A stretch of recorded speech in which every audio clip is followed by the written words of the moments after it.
Además, nuestro es sencillo, santificado sea tu nombre, venga a nosotros tu reino, hágase tu voluntad tanto en la tierra como en el cielo. Danos hoy nuestro pan de cada día, y perdona nuestras ofensas, así como nosotros perdonamos a los que nos ofenden. No nos dejes caer en tentación.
Padre nuestro que estás en el cielo, santificado sea tu nombre, venga a nosotros tu reino, hágase tu voluntad tanto en la tierra como en el cielo.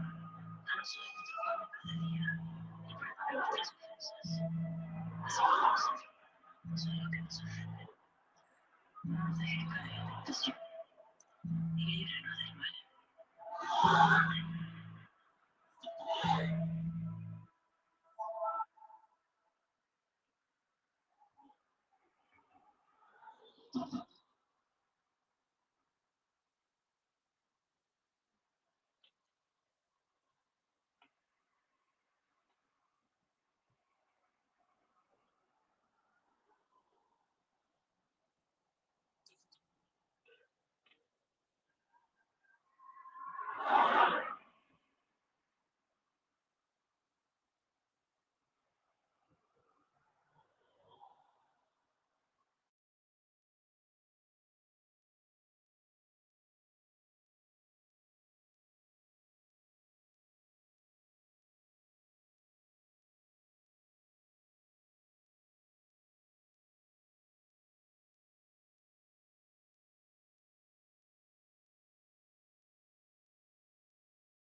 Today we're going to be talking about probably two of our least favorite things here, Google and Meta, and how they are affecting the open source world, specifically with two things that have been highlighted as of recent.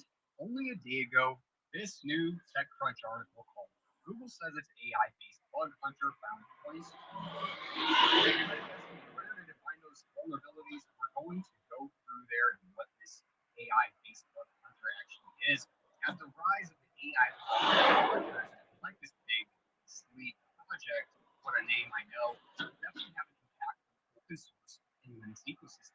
as we're about to see faster vulnerability discovery will lead to hopefully more particular Linux distributions and Linux in itself.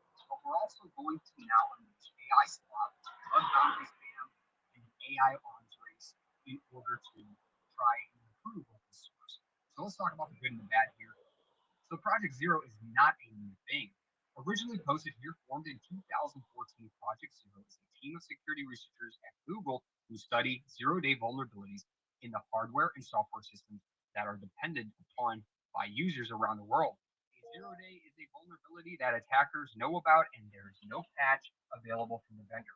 Our mission is to make the discovery and exploitation of security vulnerabilities more difficult and to significantly improve the safety and security of the internet for everyone. So that was the goal and the mission of the Project Zero team here at Google. But over 10 years later, we finally are starting to see some big results from this team.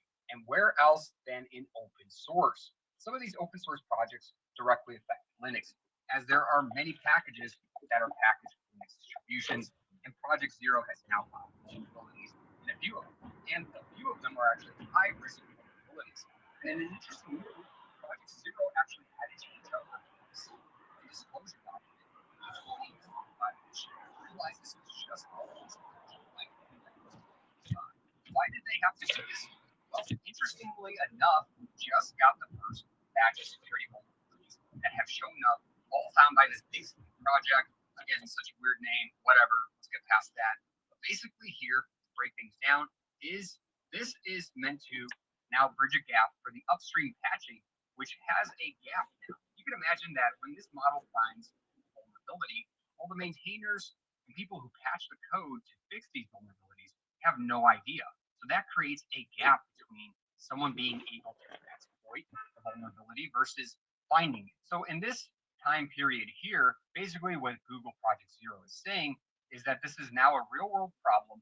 When a security vulnerability is patched by a vendor, it can take weeks or months to actually fix that vulnerability and reach end user devices. Therefore, they cannot give public information until the vendor maintainer actually integrates and ships that fix. So what changed here? Well, Project Zero is now publicly disclosing basic information about the vulnerability roughly a week after reporting and before they are fixed. But they are not providing technical details or the exploited code until the disclosure deadline, which is around 90 days after disclosing. At least from how I understand this. Basically, these technical details then are protected until the deadline. The announcement is meant to alert defenders and not aid the attackers that could potentially exploit the vulnerabilities found by basically. This will help bring visibility to the delayed supply chains common around Android devices, Linux distributions, embedded systems, and what have you. And this is a big deal for Linux and open source, as open source projects, especially things like the kernel or libraries, more than likely start seeing more of these reported vulnerabilities.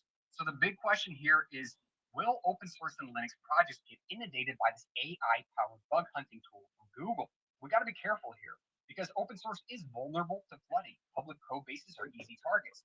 This is a big reason why Google goes after open source projects and checks them out because they're freely accessible, making it a perfect place for test beds and AI bug hunters. We'd be kind of silly not to believe that Google Project Zero is actually meant to help their own closed source applications like bugs and exploits, but they're really using open source not only to get free maintainership from open source devs, but to also have a freely accessible test environment. Linux and open source projects like the kernel, FFmpeg, and glibc are extremely complex and widely used. These larger code bases now have the potential to get flooded, as a lot of these open source communities are just volunteers and very small teams. So small things like false positives or false positive reporting can take hours to figure out whether or not it's even a problem. So what's going to happen with all this? We're going to be following through this. So you wouldn't want to miss another video. Make sure to subscribe below and smash that like button on the way back up. Let's now talk about what exploits were actually found. Here are the 20 exploits actually found. As we see, many projects, including Angle, ImageMagick, FFmpeg, libcup filters, QuickJS, and a few others. A lot in the FFmpeg library, as a lot of these are directly used in Linux. FFmpeg is a core library used by many Linux applications, including COPS, FFplay, and so many more under the hood that we don't even know about. Also, cups, or this cups, the cups filters here, is used by Linux printing systems, especially the desktops. And another big one is libxslt, which is a processor library used in GNOME, XML processing, and scripts on Linux. All of these have found new capabilities. Now, one thing is strange, they put it in the title here, which severity impact it has on each of these bugs. That should definitely be its own column. It seems silly that they have this here. It says type impact issue. So we see everything from low to high, and even in between all medium. These are all bugs that they found within this project. And notice these were all released around the same time, August 4th, which was just yesterday. We can imagine that there's only going to be more and more coming, and who knows at which rate. The clock has started on these. Basically, these maintainers now have 90 days to look through this. Whether or not they think it's a big deal to their open source projects, they pretty much have to investigate it and use time and resources in order to go through Google's one project here. Otherwise, if they don't, they risk not catching or patching these vulnerabilities. It'll be interesting to see what all transpires from this new big project. I want to know what you think about these AI-based bug finding and vulnerability tools. Is this moving too quickly? Do you think this is overall positive, negative? Definitely want to know what you think in the comment section below, as this is only the start of things. As this new LLM powered tool or AI tool is a new frontier in the vulnerability discovery space, as we're definitely going to see challenges, including maintainer overload, noise drowning, integration delays, and many, many other things. As these AI-driven security tools like Pixelate are basically a double-edged sword for Linux and open source. They promise a more secure ecosystem where we can rapidly find real vulnerabilities, but they also risk overwhelming maintainers. They can also develop false positives, and now there's going to be extra patching pressure in an already hard to work ecosystem. Moving on, talking about our second favorite company here, Meta CEO is backsliding on the company's open source approach to AI. It's a sensible pivot. This is the title from a Business Insider article.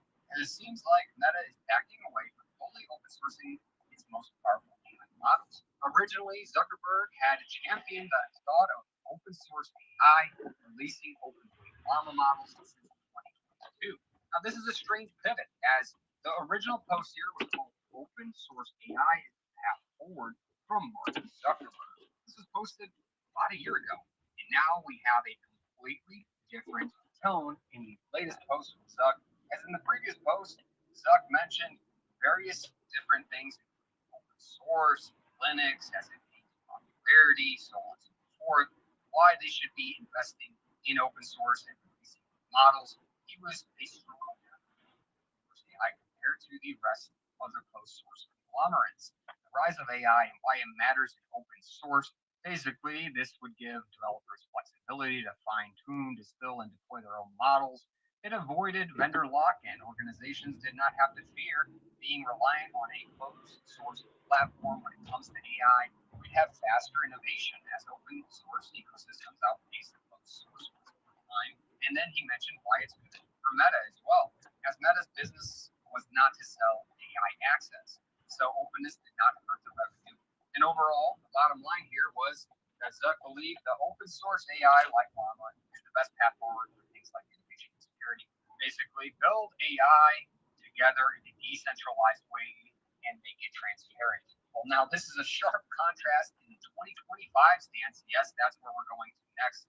Don't think for a second that Zuck and Meta were sincere about this, as now we have a new one called personal superintelligence. Let's just read through this and then discuss. Over the last few months, we have begun to see glimpses of our AI systems improve themselves. The improvement is slow for now, but undeniable. Developing superintelligence is in sight now. This is all the hype from everybody. Instead of AI, we're talking superintelligence.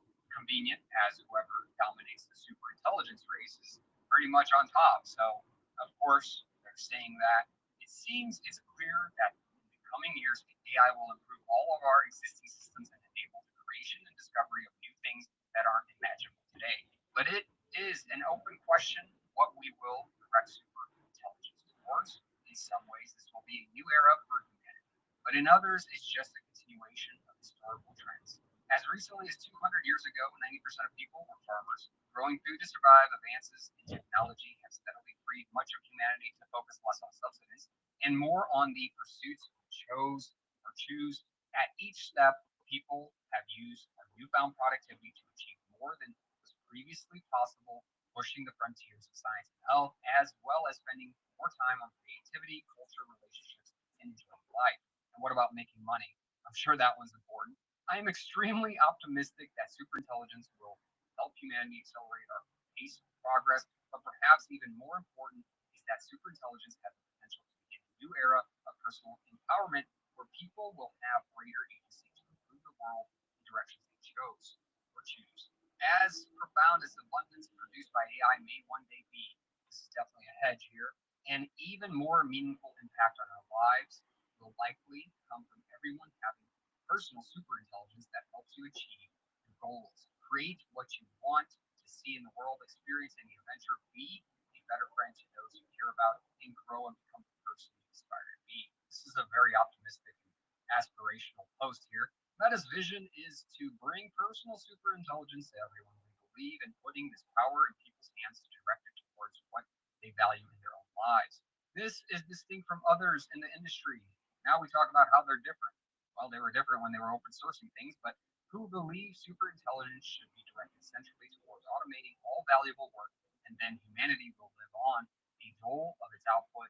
At Meta, we believe that people pursuing their individual aspirations is how we have always made progress in gathering data, expanding prosperity, science, health, and culture. This will be increasingly important in the future as well.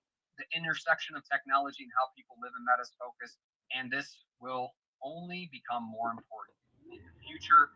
If trends continue, then you'd expect to spend less time in productivity software and more time creating and connecting personal superintelligence that knows us deeply, understands our goals, can sell us ads. Oh, that wasn't in here, but that's me reading between the lines, and can help us achieve them will be by far the most useful. Personal devices like glasses that understand our contexts because they can see what we want, hear what we hear, and interact with us throughout the day will become our primary computing devices, which just sounds dystopian to me. We know how hard talking to our devices has failed.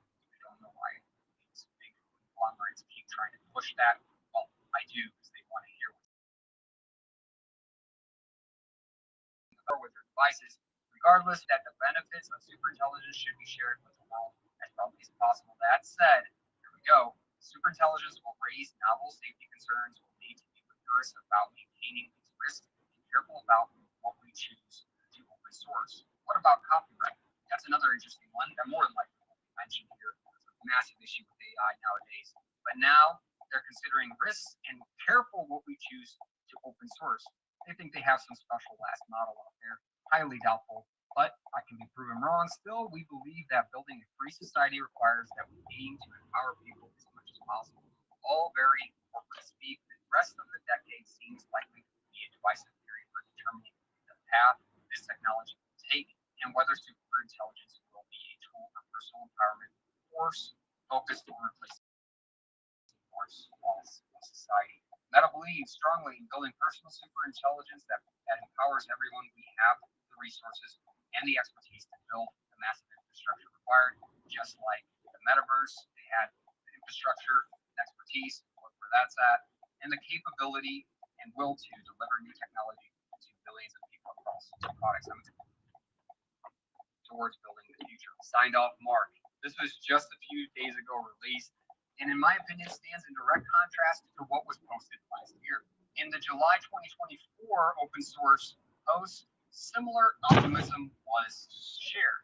But instead of Meta being committed to open source AI now, and open sourcing Llama is good for the world, it's safer, more secure, more innovative. Now the 2025 position seems to be, well, we need to rigorously test our AI and mitigate risks, expose everyone to super intelligence. What a contrast between the post in a single year.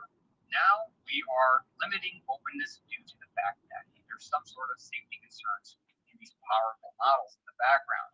So now we have to trust that safety is the limiting factor here between saying, let's open this up to everyone so we can help everyone to carefully decide what is safe and beneficial to release. I don't like this framing. I don't like this message. This radical pivot from openness and collaboration to strategic cost, like a corporate bottom line. It's a hard shift in the opposite direction. As it's wrapped in visionary language, I can only believe that protecting Meta's competitive edge, monetizing AI through proprietary platforms, is the reason to justify this hard switch here, with tighter control over the models that grow power. It's silly to think that this isn't related to rising profit pressure and stakes, as open source probably undercuts the return on investment, while other competitors, like China's DeepSeek, are leapfrogging Meta's own tech and other tech that we have here in the States. I don't know.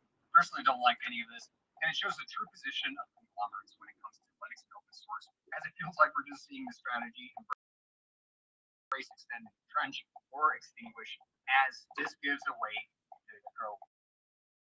Enough influence in open source need of it. Seems like a year was enough to gain developer goodwill, and now slowly pivot out of open source. Regardless of what I think, let me know what you think in the comments section below. What other effects are going to come out of this LLM AI slop into Linux and open source? I'd love to hear it in the comments section below. What do you think about all of this? Net positive, net negative? I have my opinion. And if you want to stay on top of dives and news like this, make sure to subscribe below. Smash that like. I've heard, and I think I know from doing this podcast generally, that vulnerability creates vulnerabilities to some extent. I.e., if you open up to someone, they're more likely to open up to you. Correct. So you're getting into now a form of mirroring, much like we were talking about physical mirroring. Now what you're talking about is emotional mirroring. Good. How are you? Because you have to know when to mirror appropriately. So the city. If you're mirroring somebody else, so they know that you're mirroring them, then subconsciously they feel like that. So what you need to do is you need to mirror just enough to get to the place where you can get them to mirror they mirror you. Subconsciously they know that you're already doing it. So once you are in a position of power or control of the conversation, then you can use the ploy of being vulnerable, which I wouldn't quite use it the same way either. I wouldn't make up something vulnerable. Instead, we call it opening a window, or opening a window that opens a window. So we have these windows and doors in conversation. So opening the door means completely changing the subject. Right? So if I were to just say right now, I don't really like French food, that's opening a door. You, as the interviewer, can go through that door, or you can close that door. Not wrong, right? But if I open a window about how I have certain digestive challenges that I don't like to talk about, that's a window. You can always come back and push on that window.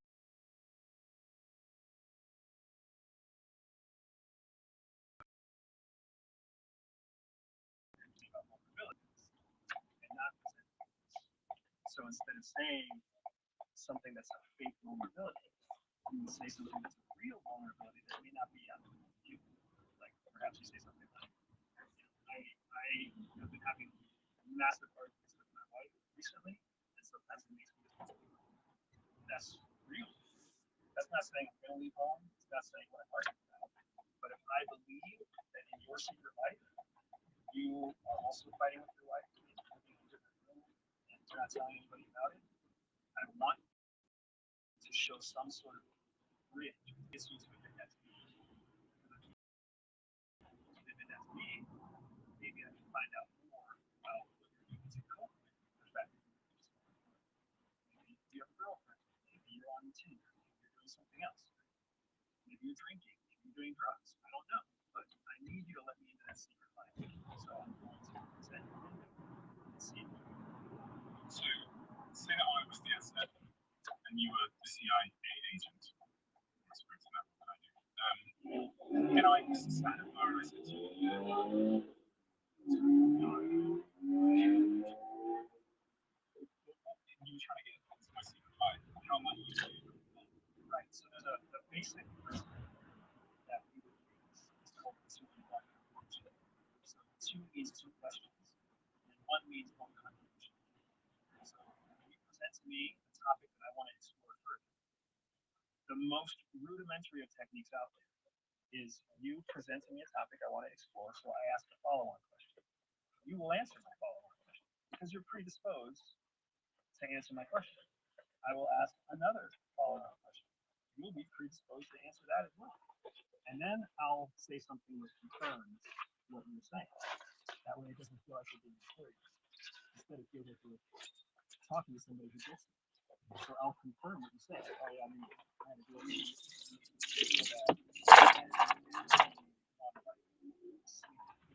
outside my eyes. Stop there. Because you asked two follow-on questions. One, confirm the statement. In psychology, the person is going to be to continue on to and then you just repeat the cycle. So they give you another piece of information. Follow question, follow question, follow question, follow question, follow question. To you, it feels formulaic. Listen, ask a follow question, listen, ask a follow question. To them, it feels like they are talking to somebody who really cares. Just put yourself in the shoes of practice and perspective. Imagine if you were talking about something that was frustrating. The person sitting next to you in the bar literally didn't do anything other than ask you follow-up questions. You're going to feel like you get it. You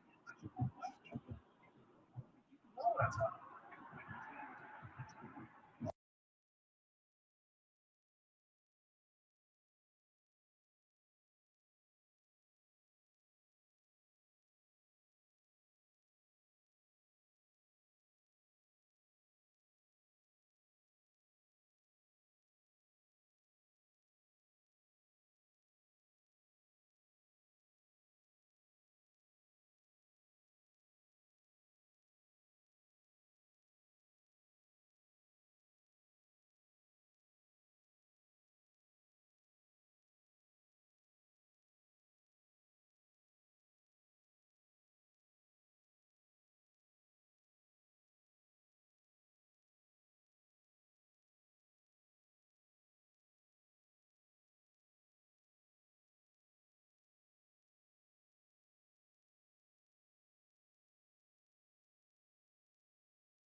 thing? subject. It's a very real thing.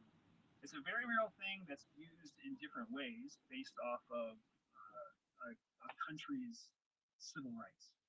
So in the United States, we don't really use sexpionage. Don't really. We don't really use it because it goes against the right citizen works at the intelligence. Right? So if you tell a female intelligence you must sleep with this target in order to get information, you're violating the rights of the association. In China, that's not the same case. In Russia, that's not the same case. In the UK, they're also, they don't subscribe to forced sexual acts in service of collective intelligence. Forced. But you can if you want to. What ends up happening is you can if you want to, and for those people who do, they end up creating what's known as an operational security risk. Because once sex is involved, the power shift becomes untenable. So the whole goal of the handle is to maintain control of the asset.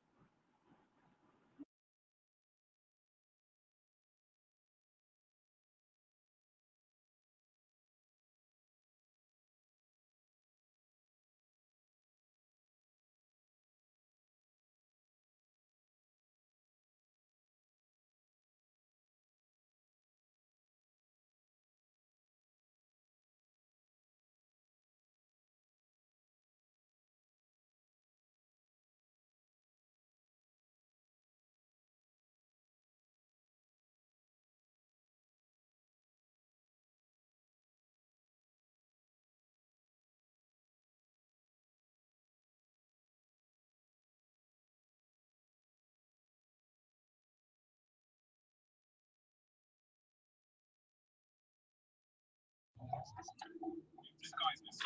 Did you ever wear disguise? Absolutely. Yeah, disguises are something that are much more common and much less quality. Yeah, so most disguises, well, we actually call disguises inside CIA, we call them costumes. We don't call them disguises. Disguises is a word that's used in pop media and pop culture. In the real world, we can call them costumes. And our costume departments, our disguise department, the whole objective behind a disguise or a costume is just to make you not look like you. Not to make you look like something else.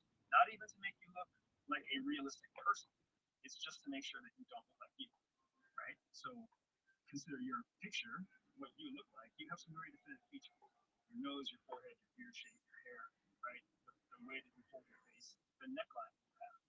So if we wanted to change your appearance just so that you didn't look like Steve Bartlett, all we'd have to do is take away those things that make you you and turn them into something else, right? We could put a nappy red-headed wig on you. We could put giant oversized sunglasses on you. We could shave your face or paint your beard gray, or even put a fake mustache on. We could put an oversized necklace around your neck. And now the picture of that is not going to look like the picture of Steve. Those are all light disguises, though, right? Correct. Is that there's deeper types of disguises, right? I've always wondered if they like plastic surgery, if they give survive plastic surgery, those kinds of things. So there's three levels of disguise. There are some places that will go as far as permanent plastic surgery, but most Western services won't do that because it doesn't help the opposite. To have a permanent change to your body made doesn't make you more effective because now you're just permanently changed. So you still look the way you look. The value in a disguise is being able to reset the disguise, to reset the costume so that you don't look like yourself. So our three levels are level one is light disguise, level two is long-term disguise, level three is something that we call aesthetic disguise. So light disguise is what we talk about. Oversized sunglasses and a nappy wig, and all of a sudden you're a different person. Right? You're loyal, you're not Steve Harvey anymore. Phase two is long-term disguise. Long-term disguise means it's still you, but we change you physically for a long-term operation. So instead of having short hair, we cut your hair long. Instead of having a beard, we shave it clean. We instead burn body mass, or we gain body mass that you don't really want, right? Maybe we put some kind of fake but long-standing tattoo on it, right? We do something with you that changes the way you is still you. The reason that's important is you always have to ask yourself the question, what will a police officer think when the storm is here? If you're wearing a light disguise and a police officer storms into your room at night, they're going to ask questions like, why do you have a wig? Or if you don't have a wig, just wear a ball cap and a hoodie, there's nothing for them to ask, right? They're basically saying, oh, this is you. Your license says it's you. And you wear this ball hat, this ball cap, and this hoodie all the time. Whatever. You're not going to jail for that. So level 1 and level 2 disguise are very safe. It's hard to get someone arrested using those two. Level 3 is what the movies are making. That's your prosthetics. If we put fake ears on you, if we put a fake nose on you, if we change your eye color, if we put in a fake missing tooth, right, instead of a real missing tooth. If we do that kind of stuff to you, a police officer breaks into your room in the middle of the night. Now they ask, why do you have a fake nose that you're not wearing right now? Why do you have fake eyebrows? Why do you have fake ears? Why do you have a blacked out tooth? Right? Now they know that you're ID, and you don't look like you're ID. Let's just call that very very and you use them strategically at different times. But if you watch too much Mission Impossible or Alias, you start to think people are disguised. There's so many problems to disguise. There's so many operational inadequacies to operational to disguise that we could have a whole conversation about, right? Things don't stick to your face in the extreme cold. Things don't stick to your face in the extreme heat and sweating your ass off in the Philippines. Things melt. Makeup melts. The adhesive that sticks with fake mustaches and all sorts of problems in real life that Tom Cruise doesn't have to worry about.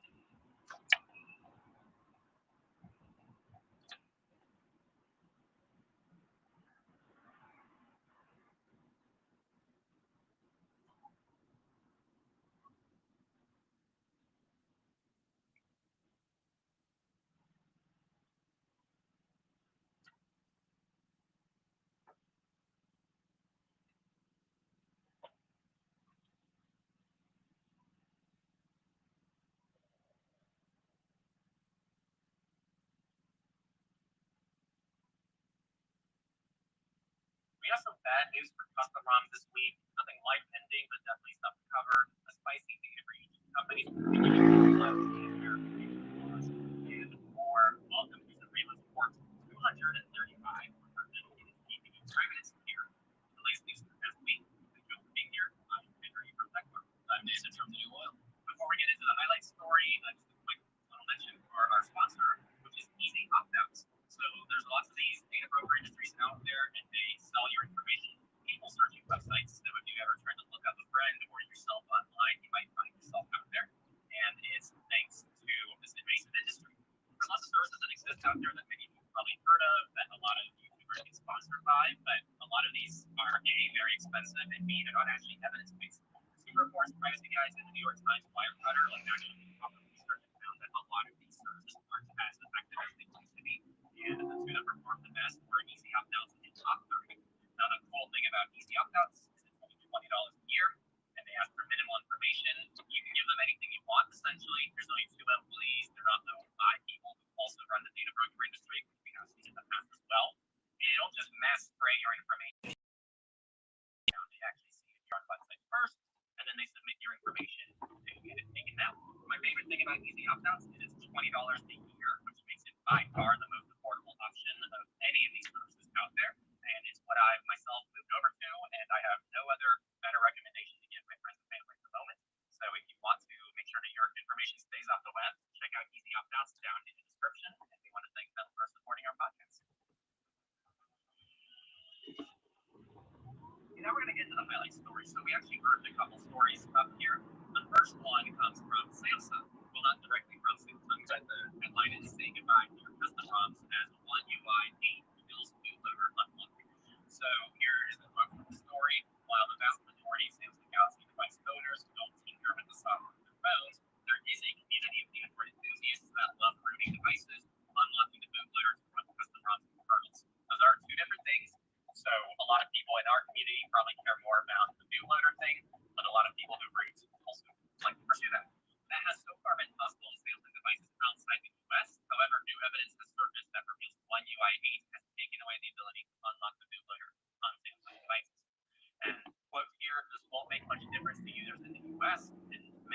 already know this because it's pretty widely known that Samsung devices are terrible for unlocking and doing anything custom whatsoever on them.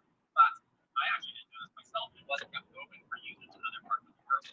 And so this is the big update, is that you're outside of the US and you typically rely on unlocking Samsung devices, One UI could tear that apart for you.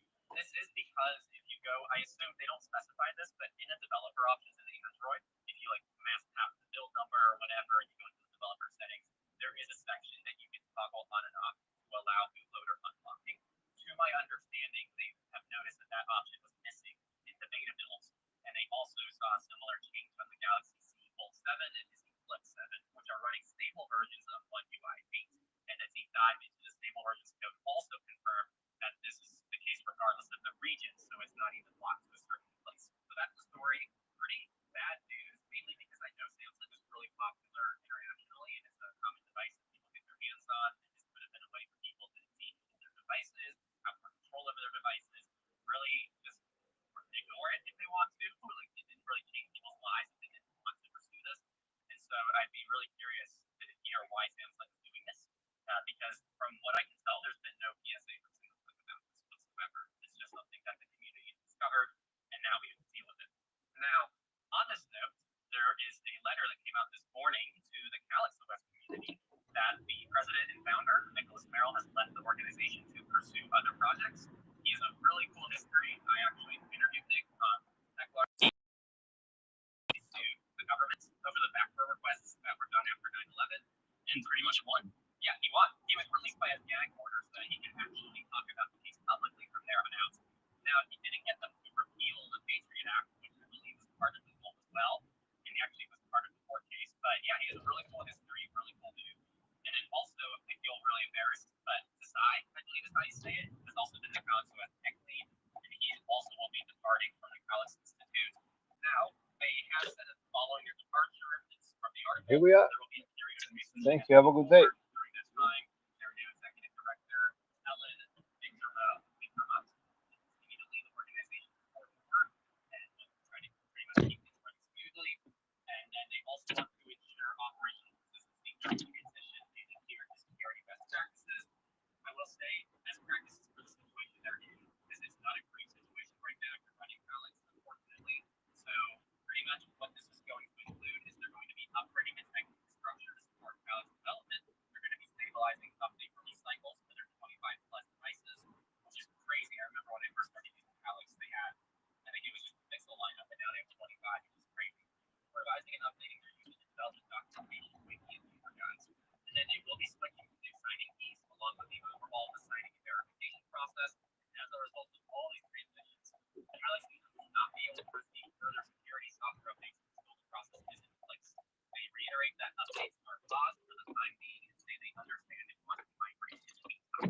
We are committed to supporting you through this process. Assisting migration, we will publish by August 6th instructions to back up and restore your account with stock or custom management solution with CNA. So, yeah, short term, I think this is going to be a pretty painful transition if you're on Alex. It's a really, I guess, bittersweet situation. I didn't actually find out about this until I was live streaming. People mentioned it in the live stream just a few hours ago. And it's kind of surprising to see some pretty big dogs in the space, and they've been doing good work for a long time. So it's a bit sad to see this, but I'd love to see what they're going to work on next. And maybe what they work on next will be more exciting. I don't have any insight.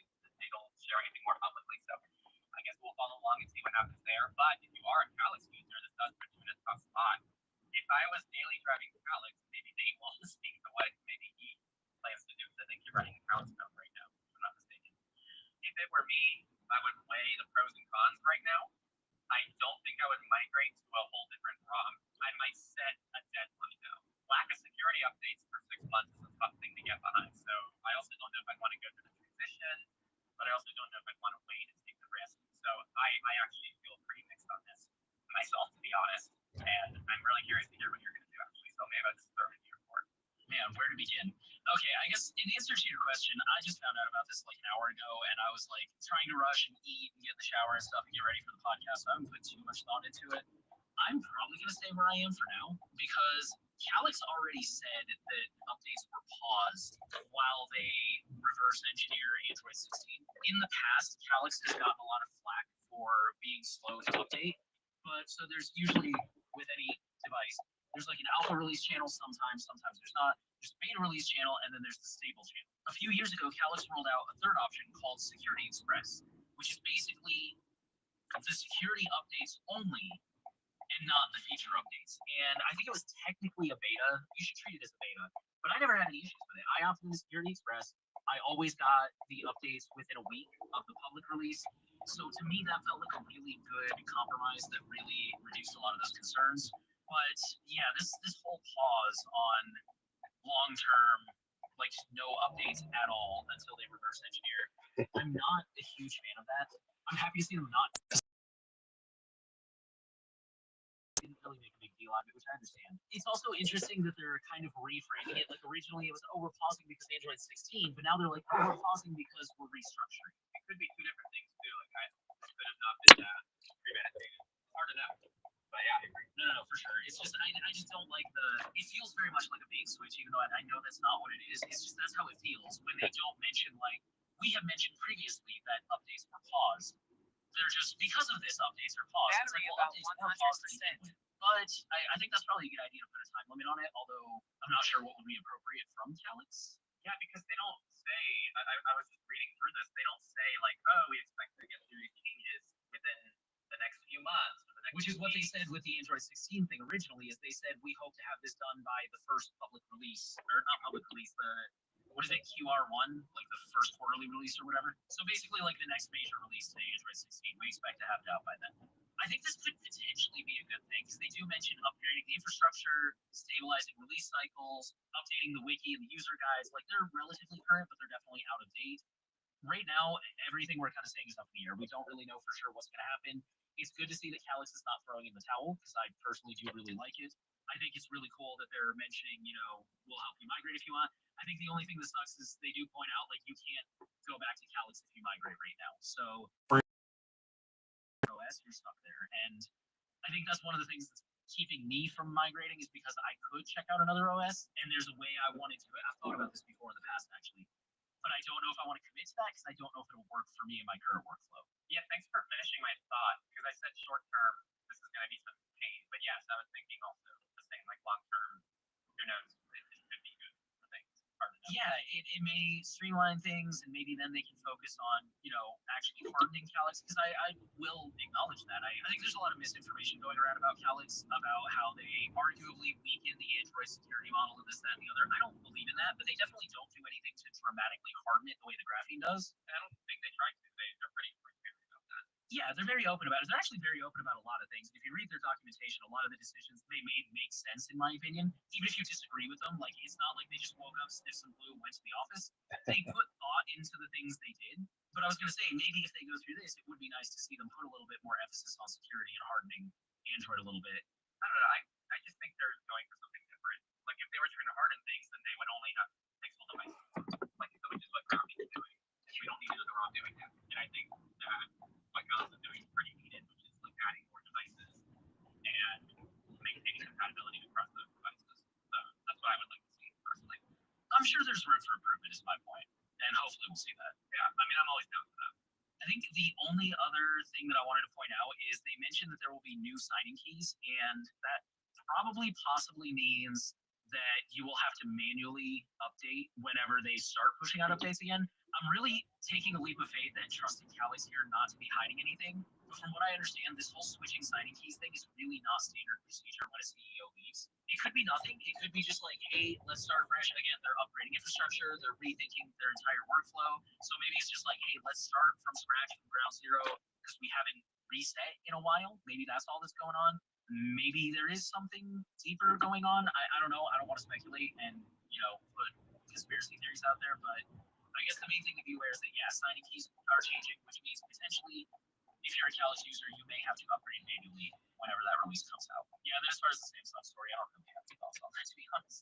That sucks, but also Samsung sucks. I think I'm going to stay where I'm at for now. I'll give some thought to how long of a time period I want to put on it before I'm like, okay, this is ridiculous. I think those are all my thoughts on that one. And with that, we will jump into data breaches. We're going to start off with Alliance Life, who had the social security numbers of nearly all their members stolen. Alliance Life is an insurance company, I'm assuming from the name of their life insurance, and they disclosed the breach on July 16th. confirming to TechCrunch that the unidentified attackers stole personally identifiable information belonging to the quote majority of its 1.4 million customers, as well as financial professionals and some Alliance Life employees. In a new filing with the Texas Attorney General, Alliance Life said the hackers stole names, dates of birth, postal addresses, and social security numbers from its database. A separate filing with the Massachusetts Attorney General's office also confirmed social security numbers were taken. A spokesperson said they are expected to begin notifying individuals by August 1st. Lovehead's sex toy app Law leaks private user email addresses. So Loveheads is an interactive sex toy manufacturer. They distributed a lot of stuff. The vulnerability actually stems from the interaction between they have an XMPP chat system used for communication between users and the platform backend. And it started when someone using the Loveheads app had muted someone. And that's it. They just muted them. But then they saw the API response and they were like, wait, is that an email address? And why is that there? And after digging deeper, they figured out how to turn any username into their email address. So essentially what they can do with this is this can be used to harvest usernames, as many of the CAM models use the same username, making wide-scale email harvesting possible. The researchers also discovered a critical vulnerability that let them completely hijack an account. Using only an email address, an attacker can generate authentication tokens without needing a password, and using those tokens, an attacker can impersonate a user, including Loveheads Connect, Streammaster, and Cam 101. On June 4th, the company claimed the flaws were fixed, but the researchers confirmed that this was not the case. They ultimately fixed the account hijack flaw in July, but stated that it would take approximately 14 months to resolve the email flaw, as it would break compatibility with older versions of their app. Loveheads says they developed a proxy feature on July 3rd that was suggested by the researchers to mitigate the attack, but even after doing a forced update of the app, the flaw was not fixed, so it's unclear what was changed. The article does note that just discovering email addresses could lead to doxing and harassment. This last one is just a couple of quick updates about the whole T thing. A second T breach reveals users' DMs about abortions and cheating. So a second major security issue with the women's dating safety app T has exposed much more user data than the first breach we first reported last week, with an independent security researcher now finding it was possible for attackers to access messages between users discussing abortions, cheating partners, and phone numbers they sent to one another. Despite T's initial statement that the incident involved a legacy data storage system containing information from over 2 years ago, the second issue impacting a separate database is much more recent, affecting messages up until last week. The researchers said they also found the ability to send a push notification to all of T's users. When signing up, T encourages users to choose an anonymous screen name, but it was trivial for 404 to find the real-world identities of some users given the nature of their messages, which T had led them to believe were private. Users could easily be found via their social media handles, phone numbers, and real names that they shared in these chats. These conversations also frequently make damning accusations against people who are also named in the private messages, and in some cases are easy to identify. Some of the private messages viewed by 404 include: one user tells another they just discovered their husband on the app being discussed. Another shows a woman contacting others about a man she's engaged to. Multiple messages appear to show women discussing their abortions. Chat logs between women discovered they are dating the same men, exchanging information such as what car he drives for verification. This new exposure is due to any T user being able to use their own API keys to access a more recent database of user data. The researcher says that the issue existed until late last week, so it has been fixed. Although, last update, I don't know how long T is going to be around, because they have since disabled direct messages after this, and a class action lawsuit has since been filed. So we'll see how long they're around for. All right, we're going to move over to the company section to kind of continue on the path of age verification that we started talking about last week. I'm sure many of you have already heard on the YouTube side of things. There's been some very viral videos going around, but YouTube has started rolling out age estimation technology to identify US teens and apply additional protections. It's weird because we don't actually know how this works. YouTube tries to identify as a user as a teen, and if it does, it pretty much introduces new protections and experiences while including disabling personalized advertising and enabling digital well-being tools such as screen time and bedtime reminders, among others. They're pretty much saying these protections already exist on YouTube, but have only been applied to those who verified themselves as teens, not those who may have withheld their age. If the new system incorrectly identifies the users under 18 but not, you do have the option to verify your age with a credit card, government ID, or selfie. The machine learning powered technology will begin to roll out over the next few weeks to a small set of US users, and then will be monitored before rolling out more widely. YouTube isn't sharing specifics about the signals it's using to infer a user's age, but notes that it will look at some data like the user's activity and the longevity of the user's account to make a determination if the user is under 18. And we would like to remind you that we upload all these episodes in podcast format as well as with YouTube. Your public chat GPT queries are getting indexed by Google and other search engines. It's a strange glimpse into the human mind. If you filter search for what could go wrong?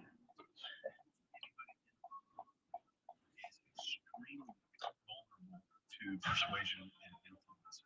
best manipulators in the world, whether it's sales teams or a psychiatrist. The best people in the world make you feel like it's your own decision. Chase Hughes is a world-leading expert in behavioral psychology and human influence, whose groundbreaking techniques are trusted by military intelligence, top CEOs, and elite government agencies. So many people would sit here and think, I would never be able to get manipulated. I would never fall for cult-like activity. But you found a show that anyone can be controlled to even commit murder.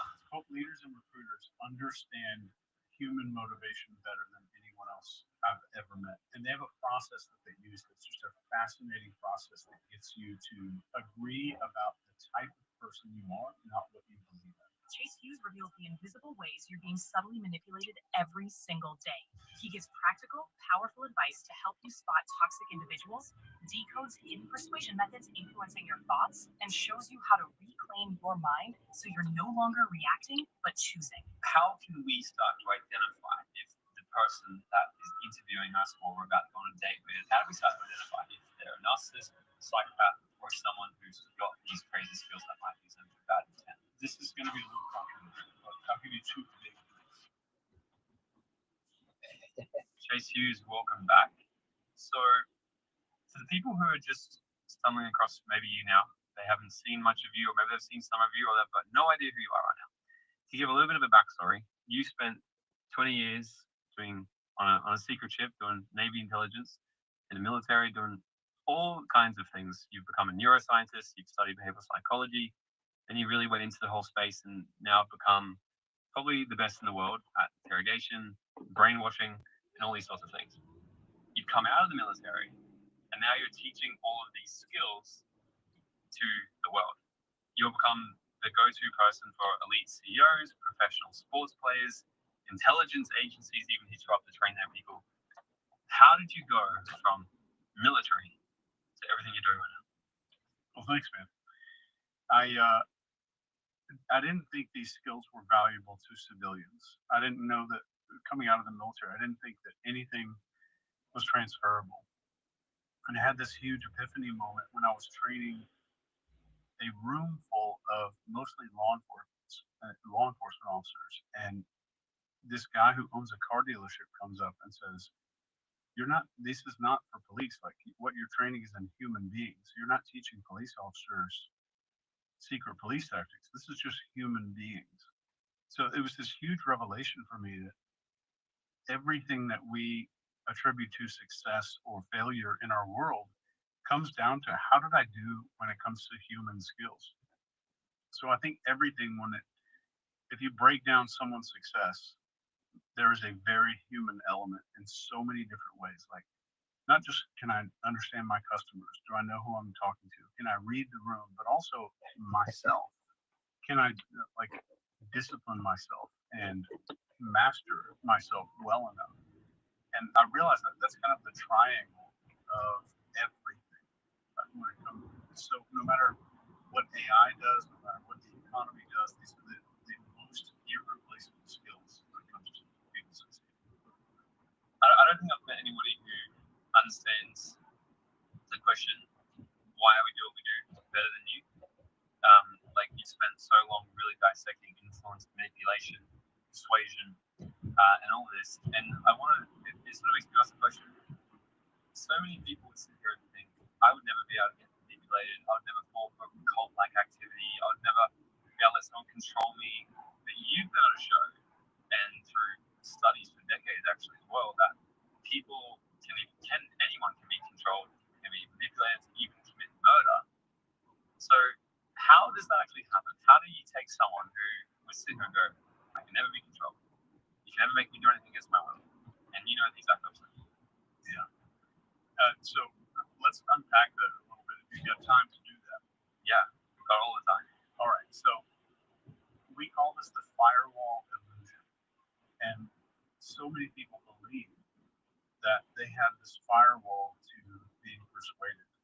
And the way that I equate this to the real world is if you think viruses, a computer virus, doesn't exist, you're not going to put an antivirus software on your computer. You're not going to be alert for it. So the more someone believes that I can't be fill in the blank, that will never happen to me, the more vulnerable they are to that kind of manipulation. And the reason why is they, when they take any action, will always rationalize that I did all of that myself and it was my choice to do it. And manipulators in the world, whether it's sales teams or a psychiatrist that's getting great results from patients or some psychotherapists, it's still manipulation. I'm getting you to change your mind slowly, covertly in some ways. The best people in the world make you feel like it's your own decision. And this is why the first hypnosis training I ever took in my life, it was this kind of a cheap course to like help people quit smoking. And the first thing the guy said is, you will not get credit for what you're doing. Because your clients are going to come in, you're going to help them quit smoking, and they're going to say, yeah, well, I saw this hypnotist and I did quit smoking, but it was mostly me. Because we take credit for so much of those things because we want to feel an autonomy. I'm self-governing. I make my own decisions. So when a person gets compromised and does something like insane, we externalize that. So if that was somebody else who did something to me, or I didn't do that. We want to own the good things about us. We want to kind of push away the bad. And anybody, almost anybody in the world, is extremely vulnerable to persuasion and influence. And this is because our brains do not have a firewall. We don't have any antivirus. There's not some protection in there that's stopping negative influence from controlling our behavior. And we don't have a firewall for this. So that's the number one thing to understand is that our brains are not prepared to deal with high intensity influence. Like things like Twitter and Instagram and TikTok are so dangerous because we think we're kind of immune to that. I was actually just going to talk about that. So I think the last time we talked about fractionation, and so anyone who's familiar with hypnosis, which I wouldn't really imagine there's too many people listening to this, but fractionation is a pretty common thing in hypnosis, right? Taking people sort of in and out of like a deep emotional sort of trance. Fractionation. So the up and down roller coaster. Talk to us about, so on social media they're using it to sort of trains people. Yeah. Right. So if I can get you to go into relaxation and then come out of it, into relaxation, out of it, and then kind of get you into a little cycle, I can get you into a place where every time you go back into that relaxed place, you go a little bit deeper before because it's familiar. So I make it more familiar. You can do this with any emotion. So we have a high emotion, low emotion. I'll show you a picture or a video on your feed of someone doing something horrible. I won't even mention anything, but there's something really nasty, awful, bad happening. And then 2 videos after that, it's a person hearing for the first time. Like you just flip a couple more videos, and it's a deaf person that's putting these things in. They're hearing their mom's voice for the first time, and it almost makes you cry. Have you ever been scrolling by yourself and like looking at Instagram or something, and a reel makes you cry, like a 60-second video? You make me emotional. It's hard to make me cry. Yeah, but I mean, yeah, I get what you mean. It gets you, like it hits you in the heart. So you have this like high up and then down, and then up and then down, and then what happens right after that? Advertisement. So it gets you to a place of being hyper suggestible. So anytime I can take your emotions and just dial them up and back down and up and back down, then I can show you an ad, and that's why the social media algorithm. I don't think they've designed it on purpose to do that. Stockholm syndrome. What I think they've done is look at all these metrics, and the algorithm says this video and that video. So the algorithm is doing that a lot more than human beings are. And I'm glad that I don't think there's a person behind that. The algorithm says people take action after seeing these types of videos, in a row for 3.5 minutes or whatever. So the fractionation is a conversation. Morning. Morning, how are you? Good, thank you. How are you? Good, thank you. Terminal 2? Yeah. Sure.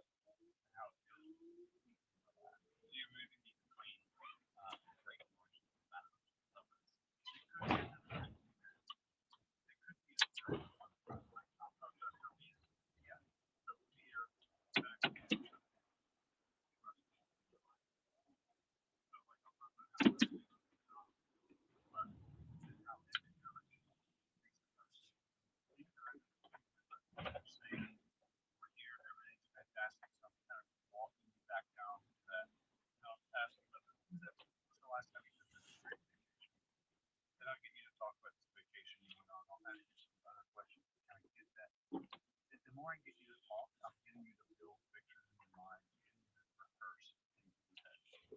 So I'm asking you questions that are very important to get your brain into a place that I want it. So I'm making you have to. So then, okay, so let's say, for example, you're having a conversation without me knowing that you're doing this to me, you're having a back and forth conversation. Completely out of my awareness. So, you know, to make it more suggestible, you might say, yeah, I may have some goals. Somebody maybe recruiting for a call. I'm trying to get you one call to me. And I want to get you into a suggestion state. The number one mistake that most college research has done over the last few years is assume that suggestibility is a static trait. Like this person is 35% suggestible, this person is 70% suggestible. Suggestibility is wild. I can modify the person's level of suggestibility pretty rapidly to make them what would likely apply some of the suggestions that you have. Sentence that done in itself it makes me more suggestible. All by itself, they all make it why? So it's psychological phenomenon. That it's the exact same. Now, what's the tension in this? So once you have that tension, every time I get to this part,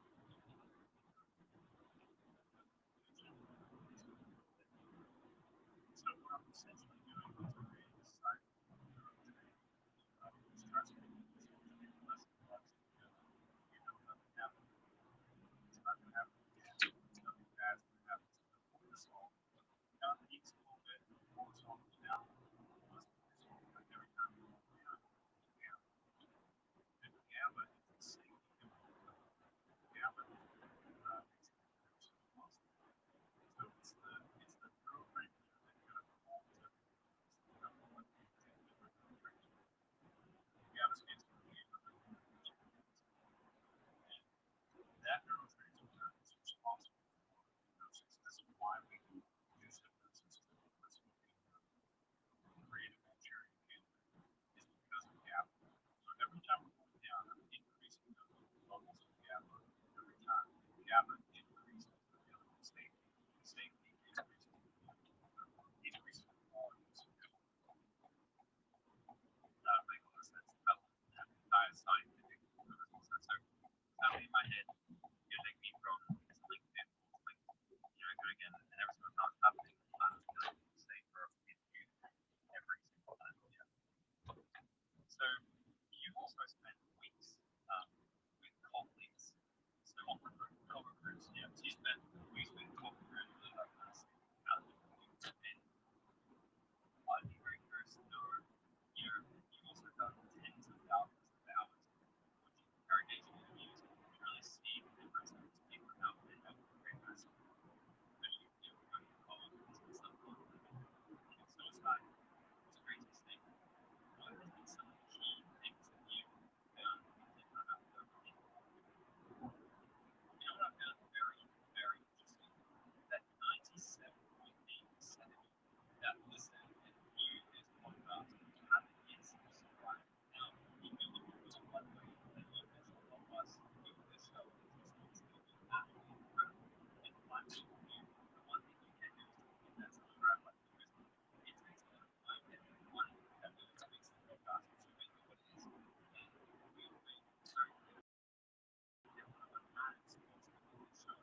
process that they use is just a fascinating process to test into. Agreed.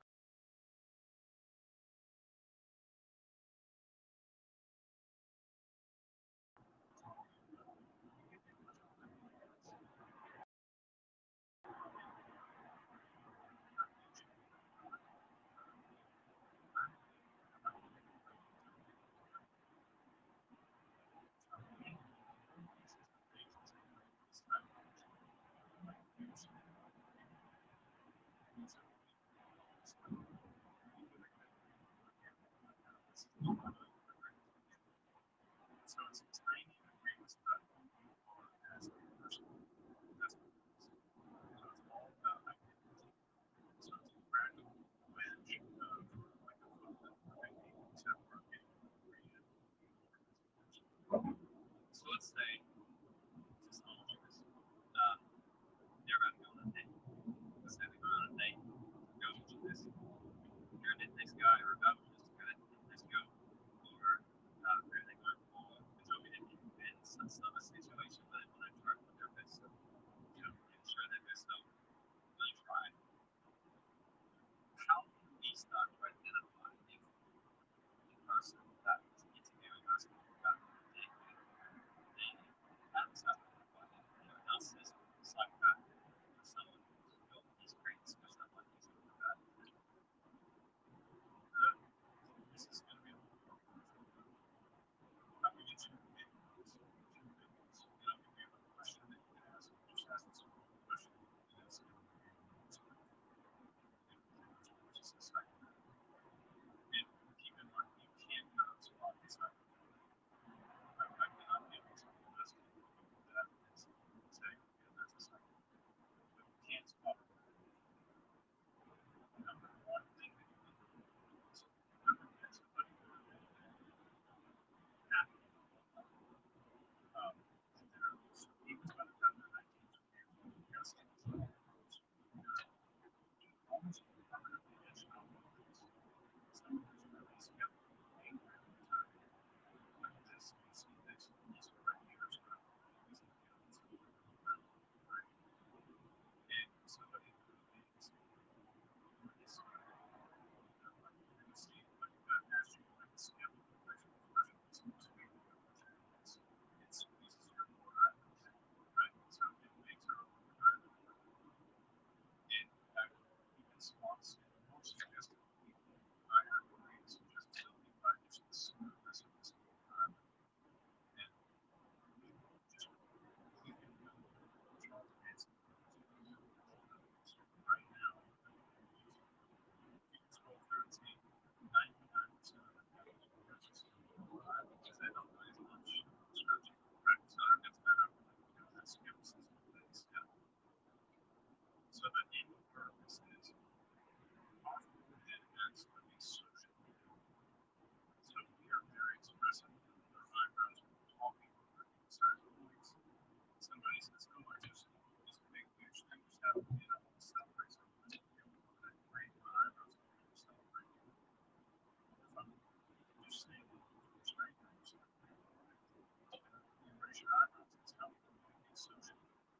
People who don't really communicate socially or do it as a transactional way, you're not going to see much movement or those eyebrows have a little bit of grading. There's other reasons they have those eyebrows.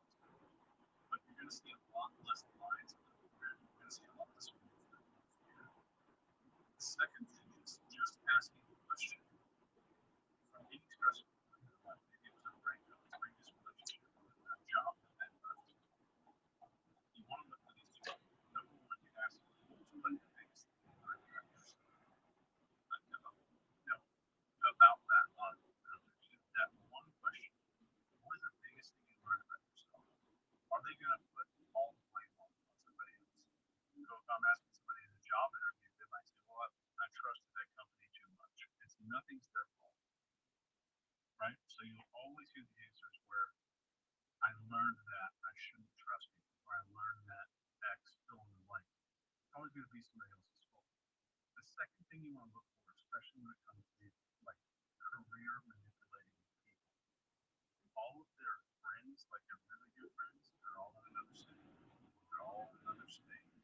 They're all living somewhere else. They don't have a tight group of friends that they're regularly hanging out with. Does that make sense?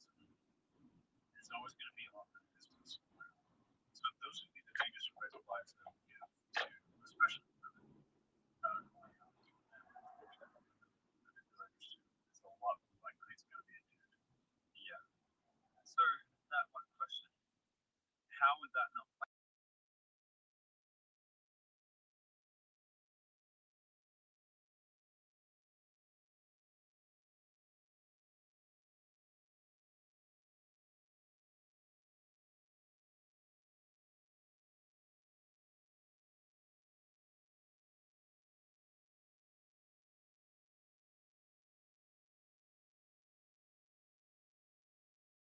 That's when we look for clusters.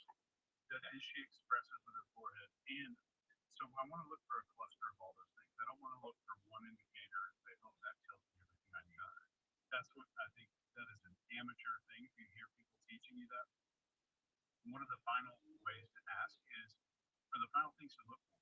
If I'm talking about something happy and amazing that just happened to me, does it show on the other person's face? Are they kind of sharing in that emotion? If I'm talking about my aunt just got sick, or a relative of mine just got this horrible medical diagnosis, does it show on their face? Do you see some kind of concern on their face? If you're not seeing any of that stuff echoed on the other person's face, you're because the friend that you're talking about, whoever it is, will show empathy. They'll show empathy. So do I see reflective empathy? Am I seeing communication being expressed by the eyebrows moving? Are they open to say, I learned a lot about myself. I needed to develop myself better. I need to show up on time. I need to be more disciplined. Are they taking ownership? And finally, do they have local friends? Do they have friends that are around? Okay. So look at the three. Yeah. It seems like, well, I don't know if it seems like TikTok makes you get into this space, you start to see input stuff. Also, I think it's the rise of social media has made it more accessible to people sort of create facades and give their sort of unique lives. Yeah. And I think just living and life that comparing our regular everyday lives to other people's social media presence, which is why we have this unlimited amount of connection across our entire planet, and we have a loneliness epidemic.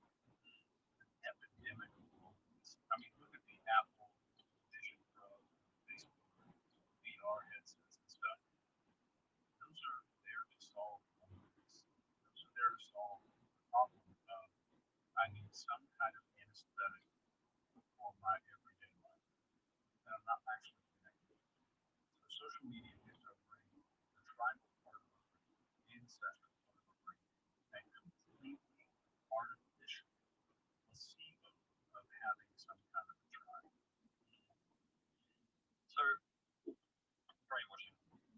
That has been a topic of your life for a very long time. Probably one of the best at it. When I think of brainwashing, I imagine a dark room in a dungeon somewhere, or in the bottom of in a house somewhere, and probes, electronic things attached to my head. That's when I sort of think about it. But I know that like daily manipulation can be happening, daily brainwashing can be happening in conversation. So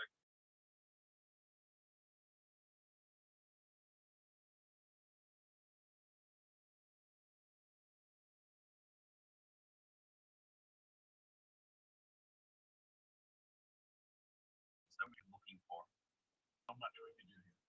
So the formula that I developed for brainwashing spells out the word fear, FEAR, and that stands for focus, emotion, agitation, and repetition. Those four things. So if I'm really trying to spot some kind of condition, I would tell people more to be on the lookout for conditions.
next level.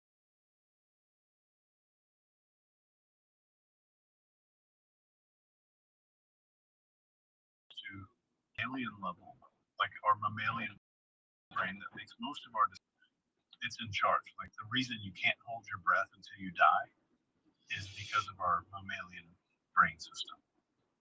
So that is run on focus, authority, tribe, and emotion.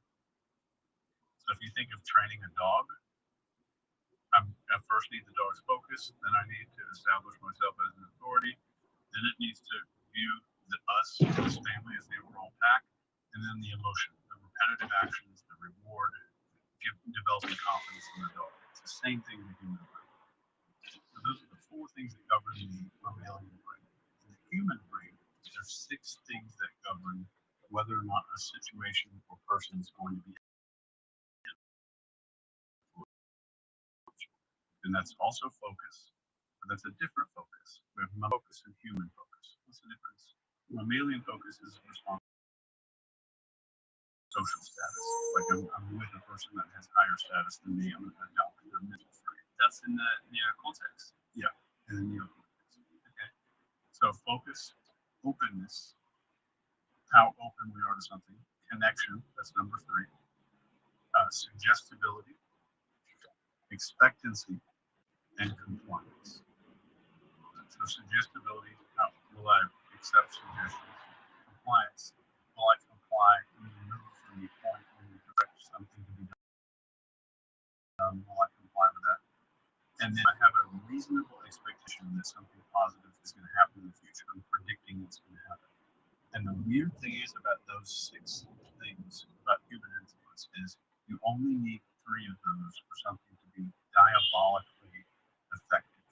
If we go back to the Milgram experiment where people shocked strangers, or they thought they were shocking strangers to death at Yale University, they had no openness. So just for context, people who are not familiar with the Milgram experiment, can you explain what it is? Essentially, they took volunteers and said, we're doing this study, it's all fake. And you need to read out these questions. There's a guy on the other side of the wall. He's strapped to a shocking machine. And every time he gets a question wrong, you're going to deliver a shock. And you're going to increase the voltage every time he gets a question. So, like 67% of people went all the way to 450 volts, the farthest you can possibly go on the machine. But if you think of that experiment, there's no openness. They're not sitting there telling all their secrets and being wide open, out of their ego. There's no connection. They're not mentally or socially connected to anybody. And there's not a whole lot of the other parts of that really going on. There's no expectancy there. They're not expecting a positive outcome, right? But we had a shitload of compliance, a ton of suggestibility, and a ton of focus. We just had 3 things out of those 6. And the cool thing is, or the scary thing, depending on how you look at it, you only need, if you just get 3 of those nailed down on the human part of influence. And to go through those 6 really quick, again, focus, openness, connection, suggestibility, expectancy, and compliance. And all you need out of that is 3 of them. If you get 4, 5, or 6, you are guaranteed influence. You are guaranteed to get someone to do exactly what you want them to do. So the emotional part has to have a tremendous power as well, right? Because, like, give us some examples here on how specifically how people can maybe start to identify if this has been used on them. Because I'm putting myself in the shoes as someone in a cult, and there's focus, there's this excitement. But when you hear people that have been in it and then left, that when they left, they would look back and be like, I don't know how I didn't see what I saw. But like what I can understand is how are they not in their head at any time going, this is really bad. Like I shouldn't be, specifically some cults, like they want us to kill us. How come there's no, the conscious mind stepping in there and going like, this is a bad idea. Like, how can the interference actually happening where somebody outside looking in could sort of go, what are you doing? Why are you with that person? What do you mean? Like they don't see it. Yeah. This, let's talk about one more study to kind of illustrate this. This was done at, I can't remember the university, but it was done by a guy named Dr. Solomon Asch. And Asch experiment. Yeah. So there's 10 people in a room, and he shows them a three lines on a card, and they're like one short line, one medium line, one super long line. Then he shows a line on another card and says, which line on this card is equal to line B on this card? And it's obvious. The answer is very obvious. But 9 out of 10 of those people are all co-conspirators. They're part of the experimentation team. There's only one real volunteer in the room. So it goes down the line. Everybody, let's say the correct answer is A. But everybody in the room goes B, B, B, B, B, all the way down this line of people. When it comes down to that final volunteer, they will deny reality. They will shut off the part of their brain that says, I know the right thing. I will completely deny what I think is real, what I think is good, what I think is the right answer, because all of these 9 people before me chose that. So this is the power, going back to that mammalian part of our brain, of the tribe. So the tribe now also serves as, remember, the mammalian brain runs on focus, authority, tribe, and emotion. So now they're in a room they've never been in before, doing something they've never done before, tons of novelty, right? So everything's brand new, so focus. Authority is also the people in the room. Those 9 people are not just tribe. Now that they're all agreeing with each other, they become tribe and authority together. So once I see lots of people doing one thing or agreeing with something, especially in these cloistered small environments of cults, the right or wrong part of my brain disappears, and I default to doing what the tribe does because that's what kept our ancestors alive. So it's hardwired into our DNA. So I'm writing in my book at the moment. I was telling you before, I'm writing the Dreamlight Method book, and the second law, my second law of creating a dream life is the right environment. And my first study, why I threw this is because of the Ash experiment. Like, even if you position yourself, like, let's say someone out there wanting to be more successful, more happier, grow the business or whatever, if the only thing you did was be in the environment with other people who are also like that or had the same pursuit, based off the evidence of the Ash experiment, you will eventually start to be like them, even if you think you still can't do it. You'll literally brainwash yourself into being like them, even if you still doubt yourself. Yeah. And that's why I absolutely love it. So I've looked at so many of these studies, and they've blown my freaking mind. But how about this one? Because I can understand that with the Ash experiment. Now let's say someone's in a narcissistic relationship. I'm sure you've probably even known someone in your life that's been in a relationship. You and everyone else has looked at them and been like, get out. Yeah. Why are you in that? Can you not see that they're controlling you? Can you not see this? What a two-part question here. One, how come they can't see it?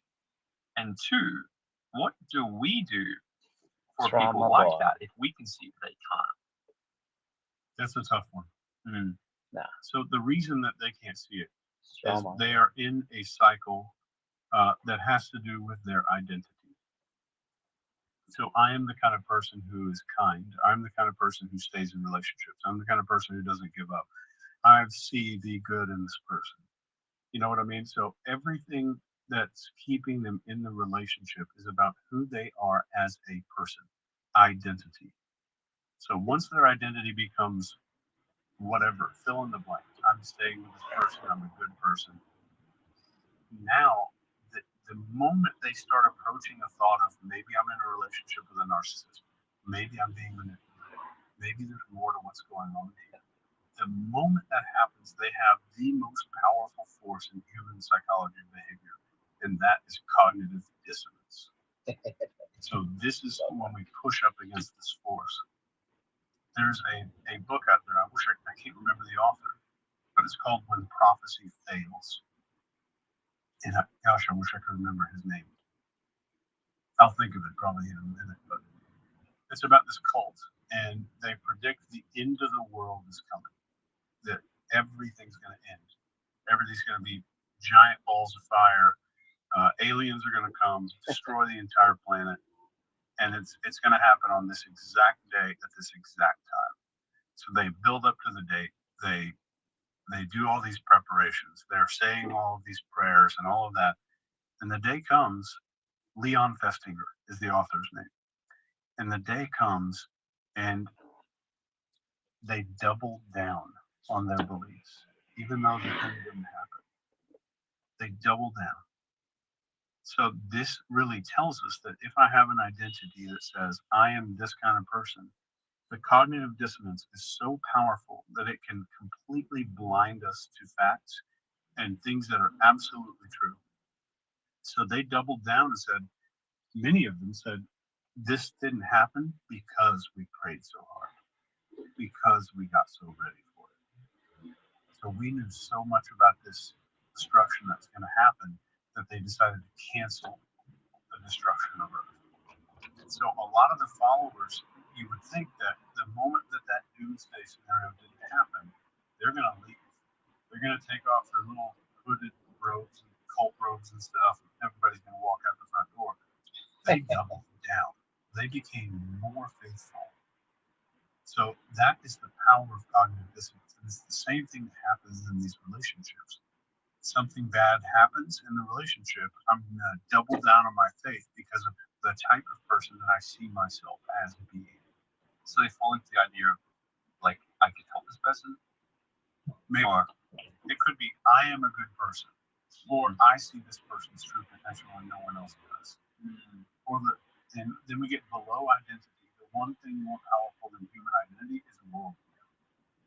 So they see the world as people are capable of changing and doing something good for themselves, right? So, yeah, they're in love. They're not in love with their partner. They're in love with their partner's potential. Yeah. And that's all that they can really see. Yeah.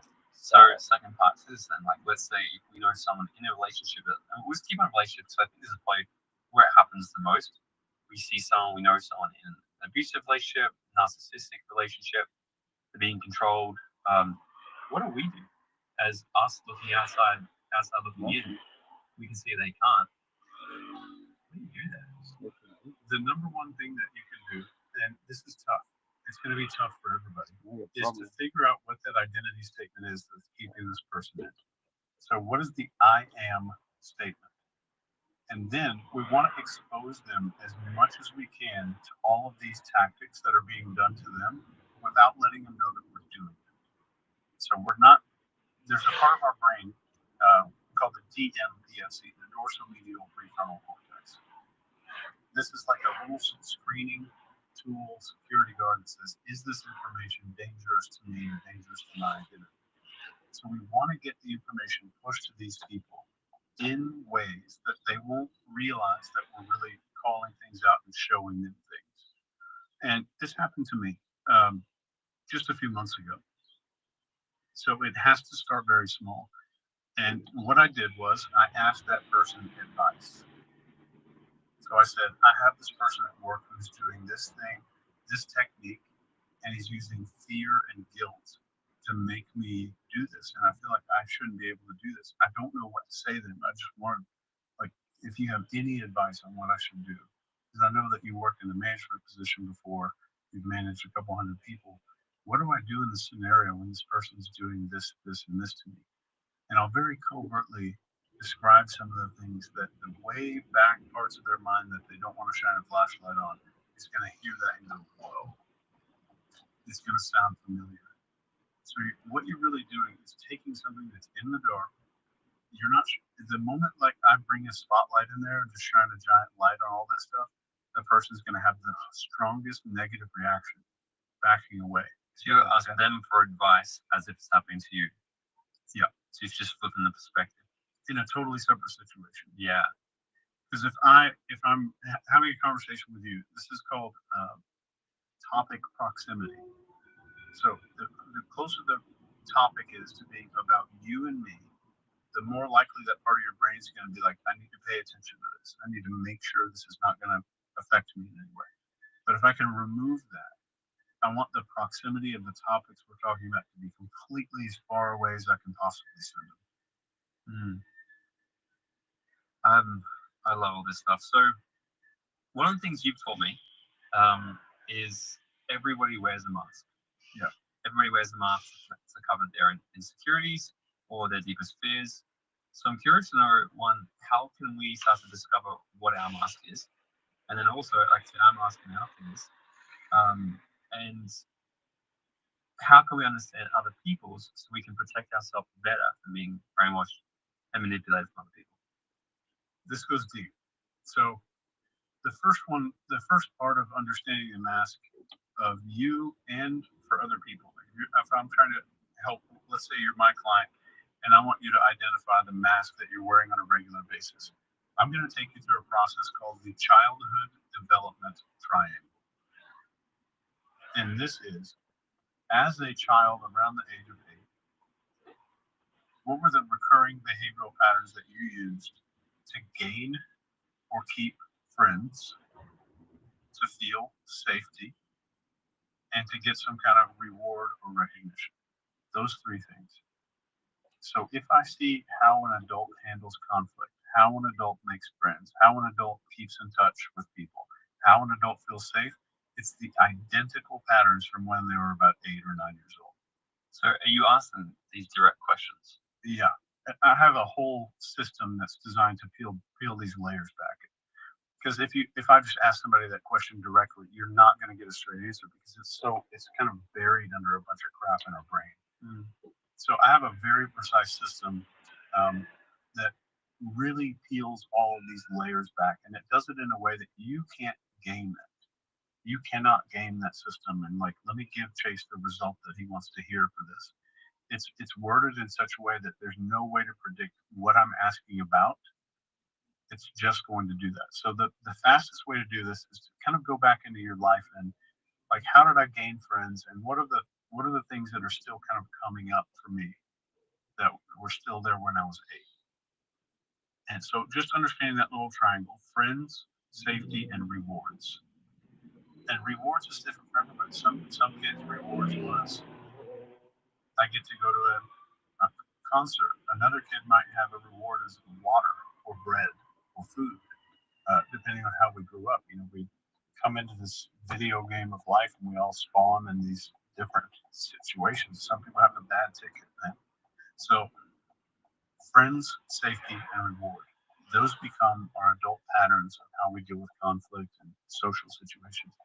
So when it comes to the friends part, this becomes our social mask that we wear.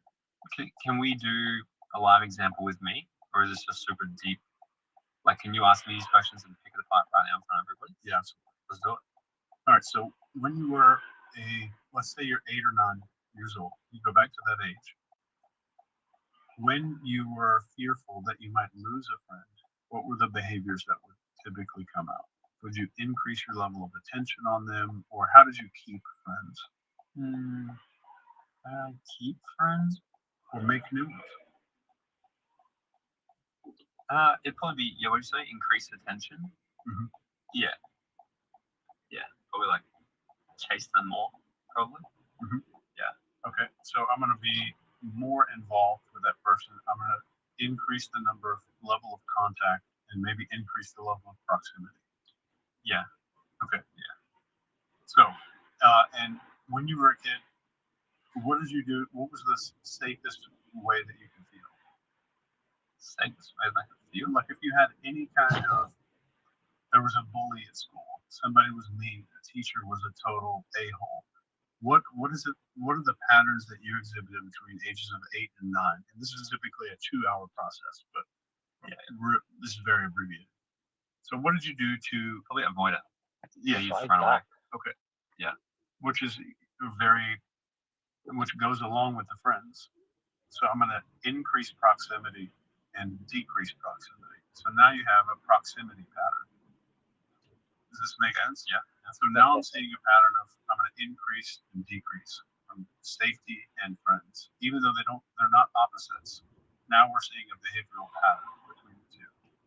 So now it comes to, what did you do as a kid to gain some kind of reward? It might have been appreciation or approval from mom and dad, or somebody telling you, great job, you're so smart. What were the behavioral patterns that you tended to go to? Yeah, I probably had to win something. Win something. So like achievements and accomplishments. Yeah. Great.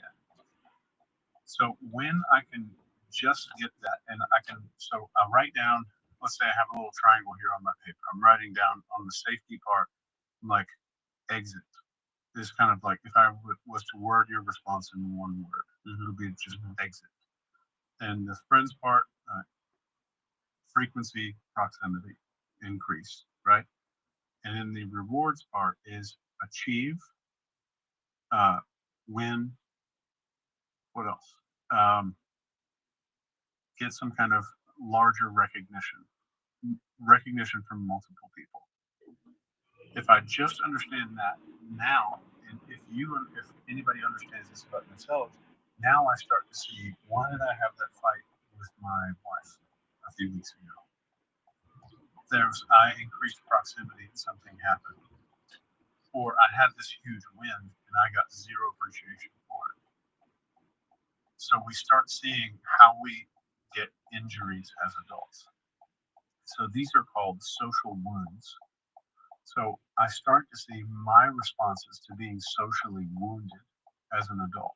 I get insulted. I feel outcast. I don't feel safe at work because I can't predict my schedule. I'm not talking about Maslow's safety of survival and food. I'm talking about social safety. So I get to see all of your adult patterns playing out. If you talk to that triangle and be like, you're doing something with proximity, you're doing something by exiting just because it got difficult and you walked away, or you removed yourself immediately, maybe too soon, or you you bypassed all of these other things because you knew this giant wind was right over this mountain and it makes you careless. Does that make sense? Kind of. I'm trying to understand how would someone finding that out about me benefit them if they were trying to influence me? Great. So I know how I can predict your behavior. Okay. So I know that if I need you to, let's say I wanted to get you, we're in a restaurant or something, I want to get you one on one to talk you into joining my secret alien cult, right? I'm going to create a situation that is stressful inside of that restaurant and then suggest, let's get the hell out of here right away. Because I know exactly how you deal with conflict.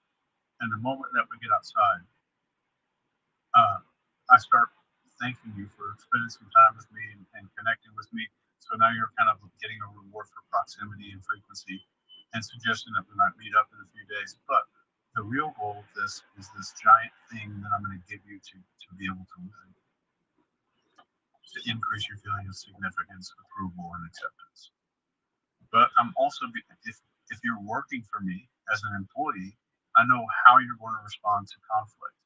I know what you need to feel from other people, and I know the drives that are really motivating you because we carry all this crap, that one little triangle, we carry that into adulthood without knowing, without our awareness, without our consent. We carry all those little behavioral patterns, and they turn into social masks. And I divide the masks that people wear into 6 types of masks, and there's probably a million. You could make an Excel spreadsheet a mile long of masks that people wear. But there's a significance mask. I need you to see me as significant and important. I make a big difference. There's an approval mask. This is the mask of I'm not. You've had friends say I have a big speech tomorrow. I just know I'm going to suck at it. It's approval. Yeah. Yeah. And then we have the acceptance mask. And this is the mask of I belong to all these groups. I'm a member of all of these tribes. I have lots of friends. I'm involved in a large community. So we have acceptance, approval. Then we have intelligence mask, which is pretty obvious. I went to this school. I went to this Ivy League college.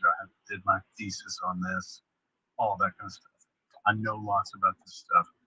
Then the pity mask. And the pity mask is not really seeking pity. The pity mask is really asking the question, do other people realize what I've been through to get here? Do other people realize what I'm going through or what I've been through? We see that mask a lot. So it's not always negative. It's just people that want you to know their story. And then we finally have the strength and power mask. And this is, I need other people to see me as powerful and strong. And that one can maybe have 2 branches. One of them becomes like they're naturally rise up to leadership roles and stuff in corporations. And the other one is kind of like a chihuahua. If I make enough noise, if I look powerful, Morning. How are you? Good. How are you? because Thank you. see that guy driving the giant jacked up truck with all the like most overdone masculinity, right? What we're seeing is, I'm seeing in my brain as a behavior profile, Like overcompensating for the feelings of insecurities. yeah, but it's also if I act tough enough, no one's gonna hurt me because it worked for me when I was in middle school. It worked for me in elementary school. So that's how I dealt with conflict. Okay, so based off these three things in the triangle, that's what makes up our masks, these six masks that you're saying. I'm saying it's definitely not what makes up everything. Okay. It's the simplest way to understand and define these kind of round principles that kind of govern somebody's psychology. So let's take one for example, say the PD1. Yeah. What would you say? Why does someone form the mask of PD1? Like it sounds like such a. It sounds like if you put all these together and you said this other, so I think he would be the one who would not want to take a mask, right? Yeah. Significance is great. Yeah, I want to get recognition, strength. I want to be strong, powerful, I want to be smart. Why would somebody choose the? Oh yeah, I want to be the victim. So how does that get formed? And why do people wear that mask? So let's go back to the childhood development training. What did you do to earn recognition and reward? So that's where it comes from. Or to feel safe? So let's say they go to school and right away, maybe they go to a brand new school and they say, I went through this and I got this and I got this diagnosis and I got all this and they're getting attention, they're getting social reward from it. And it continues to either keep them safe, like they're not getting bullied because of sympathy, or they're gaining friends from it, or they're gaining rewards. So it's safety, friends, and rewards. So they might get all three. So they might hear their mom do it, and their mom does it. So they kind of go to school and they kind of replicate it, and they just talking about how bad they did it gives them some kind of report on that triangle, safety, friends, and rewards. And one average social development for someone who might suspect that they're in a relationship or being in a relationship. Maybe someone's so advanced in this they use these masks to their advantage. Are there any other major red flags that maybe like this person watches and go, yeah, that's happening right now. That confirms that I need to get help or are there any major red flags that says you are being controlled? The biggest red flag that everybody in the world should be looking for is if I feel good during the conversation and then I need that person back again, like a good feeling motivated by the whole person, that means something artificial is taking place. It's a great conversation, the good feelings that linger for hours afterwards. If it was a manipulative conversation, maybe there was gaslighting or whatever kind of manipulation you think of, that good feeling that you might get usually very little. Like a drug, Yeah, just plain chemicals in your head. yeah. Wow. That's chemically based, not tribe based. Okay. So I want to sort of unpack all these things that you think, but use it as the positive approach now and go, how can we start to, I guess, brainwash ourselves to become more successful and get over self doubt and all these things? But before we do, I want to talk on a quick subject that I know you are probably as obsessed as me on it, probably more, which is MK Ultra. You've spent, God, like you've gone through the files, you've been able to interview people, you do. If you want to talk on anything else, you can. I don't want to say things that you don't want me to say, so I don't know, right? But what the reason I want to talk on this topic is because Sirhan was the guy who killed RFK, okay, JFK's brother. The guy who was convicted of killing RFK. Correct. Yeah. So the guy that was convicted of killing him.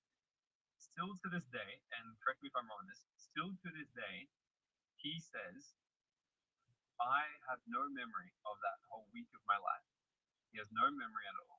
And I've heard he'd be let out of jail if he ever did accept the fact he did it. But still to this day, he said, no, I basically can't remember it, so they keep him down. You've tried to actually go into it, you've been blocked from it, or like just pushed away. And so I'm very curious on this topic, but it looks like there's a lot of strange things happening in the world. And the reason I want to bring this up is because Trump just signed papers saying we're releasing the files of JFK. And we've got RFK Jr., really making big moves right now. It feels like it was 3 or 4 year decade vendetta. Do you think these files are going to bring out much? Like, what do you think is going to happen with this? I hope they do.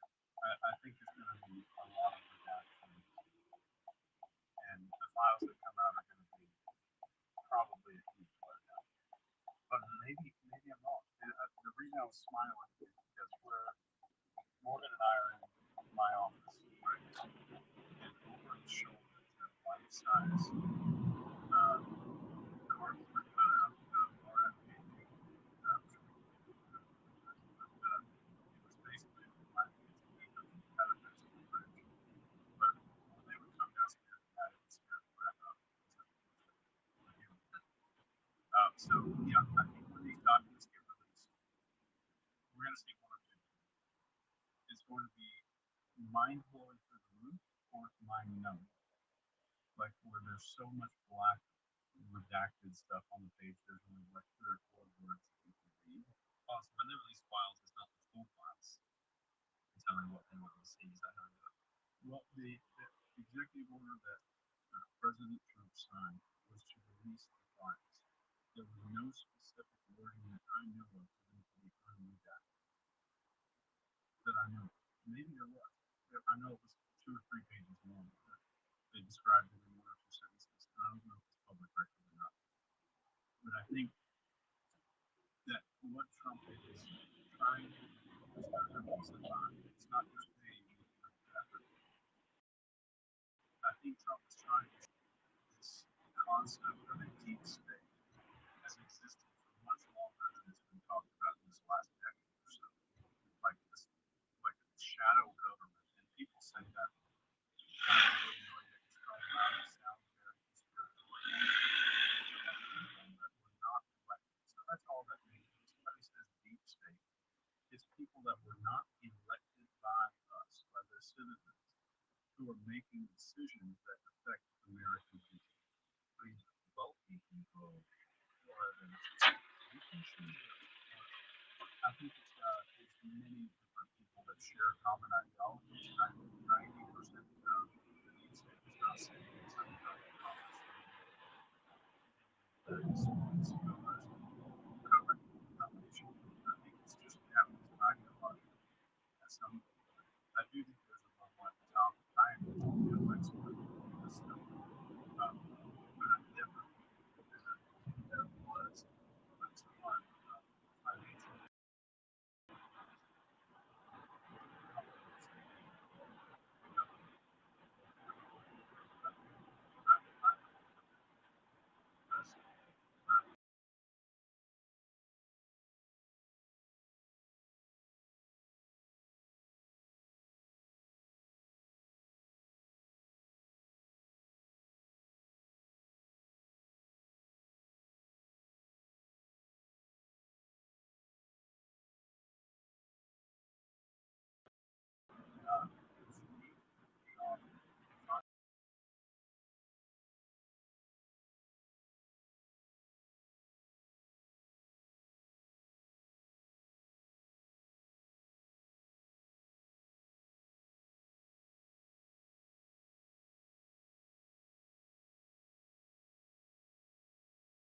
and it's not hard to see who the actors are. It's not some Wizard of Oz behind the curtain. And I think it's over the years there's so much drama and news that we've had this collective society of outrage. So we almost developed what's going on. Like, oh, it's too big about it. It's out of our control. It's out of our control. So the death of outrage is the first step to being fully in control. And like if you have a human that's captive or interrogation or intelligence operations or whatever, is you want to instill some form of apathy and kill that out. The second step, part of control, is to do the things right in front of them. So the deep state, as far as I can see, and 90% of it's right in front of us. And what's your opinion on? I don't even know his name. That guy that killed the CEO of the health organization. There's a lot of talk about him being what is the name of that? Manchurian candidate? Yeah, brainwashed. Put in some because the whole backstory of him was he was crushed in college and had all these awards and this great family, and then just 3 months came out as like a professional assassin. So this guy, and so the talk when I first saw that, I was like, wow. I was like, why is that like legit? Someone pissed this guy off, right? You know, someone pissed off by a legit assassin, right? And then I started seeing more stuff come out. I was like, oh, cool. I wonder, is that, you know, is the whole culture still a thing that can be out there? All the documents are out, research. The CIA man said, we did this. But we don't do it. So I guess a lot of people are wondering if it is still happening. What's your thought? If you look at anything that's come out over the last, let's say, 200 years, it's when documents get released for 200 years. This is sort of, we did this before, it's not going on now. The new documents come out. Oh, yeah, we did that then, but it's not going on now. Then we have Julian Assange. We have the big announcements for government's spying. Oh, yeah, we did that then, but it's not happening. We did it then, it's not happening. Over and over and over. So we have the population that I don't think it's conscious, but I think they unconscious. Yeah, they did that back then, but they're not doing it now. And that's been the belief during while okay, that's still the belief. They did crazy stuff back in the day, but they're not doing that stuff now. They don't really know. That's the belief of just about everything not possible to talk about. We've endured artificial kids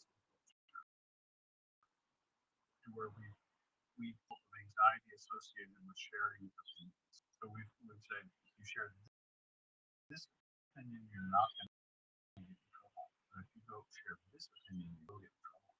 Look at what happened after the pandemic when Harvard and Stanford and Oxford educated doctors were being silenced and kicked off the internet.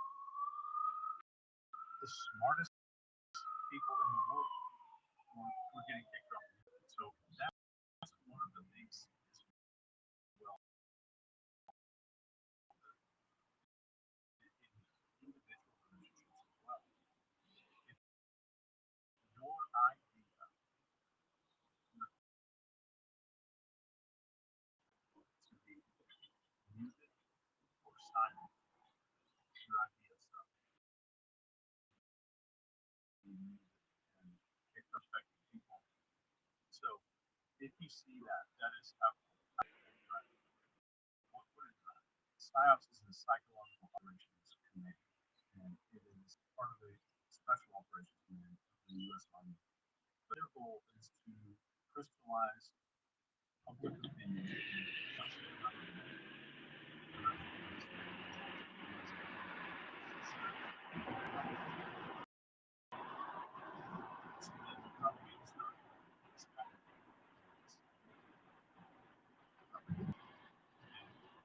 it's actually simple.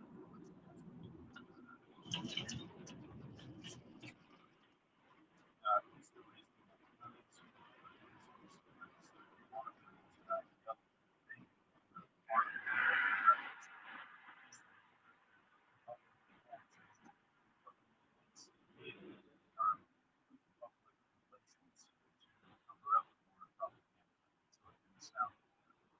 the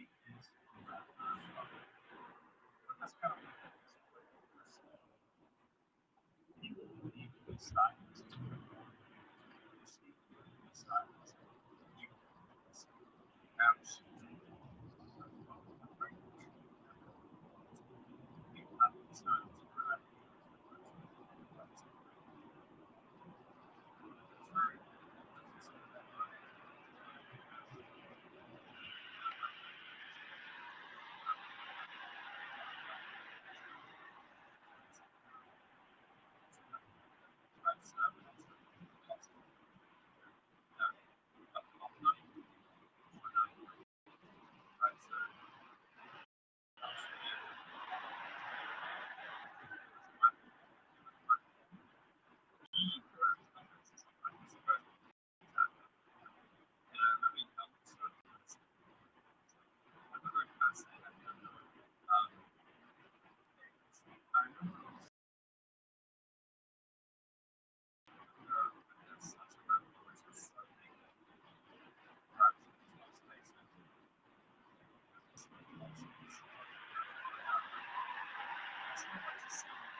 It's very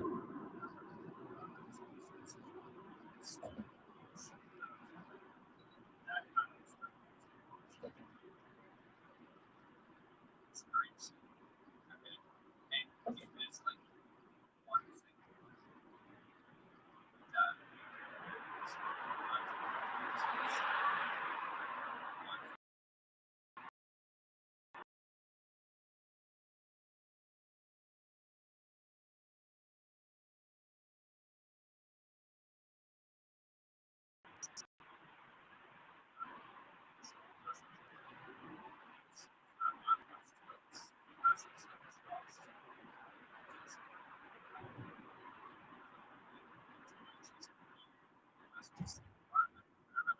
trust. I believe to do nothing. I'm telling you, it's not practice.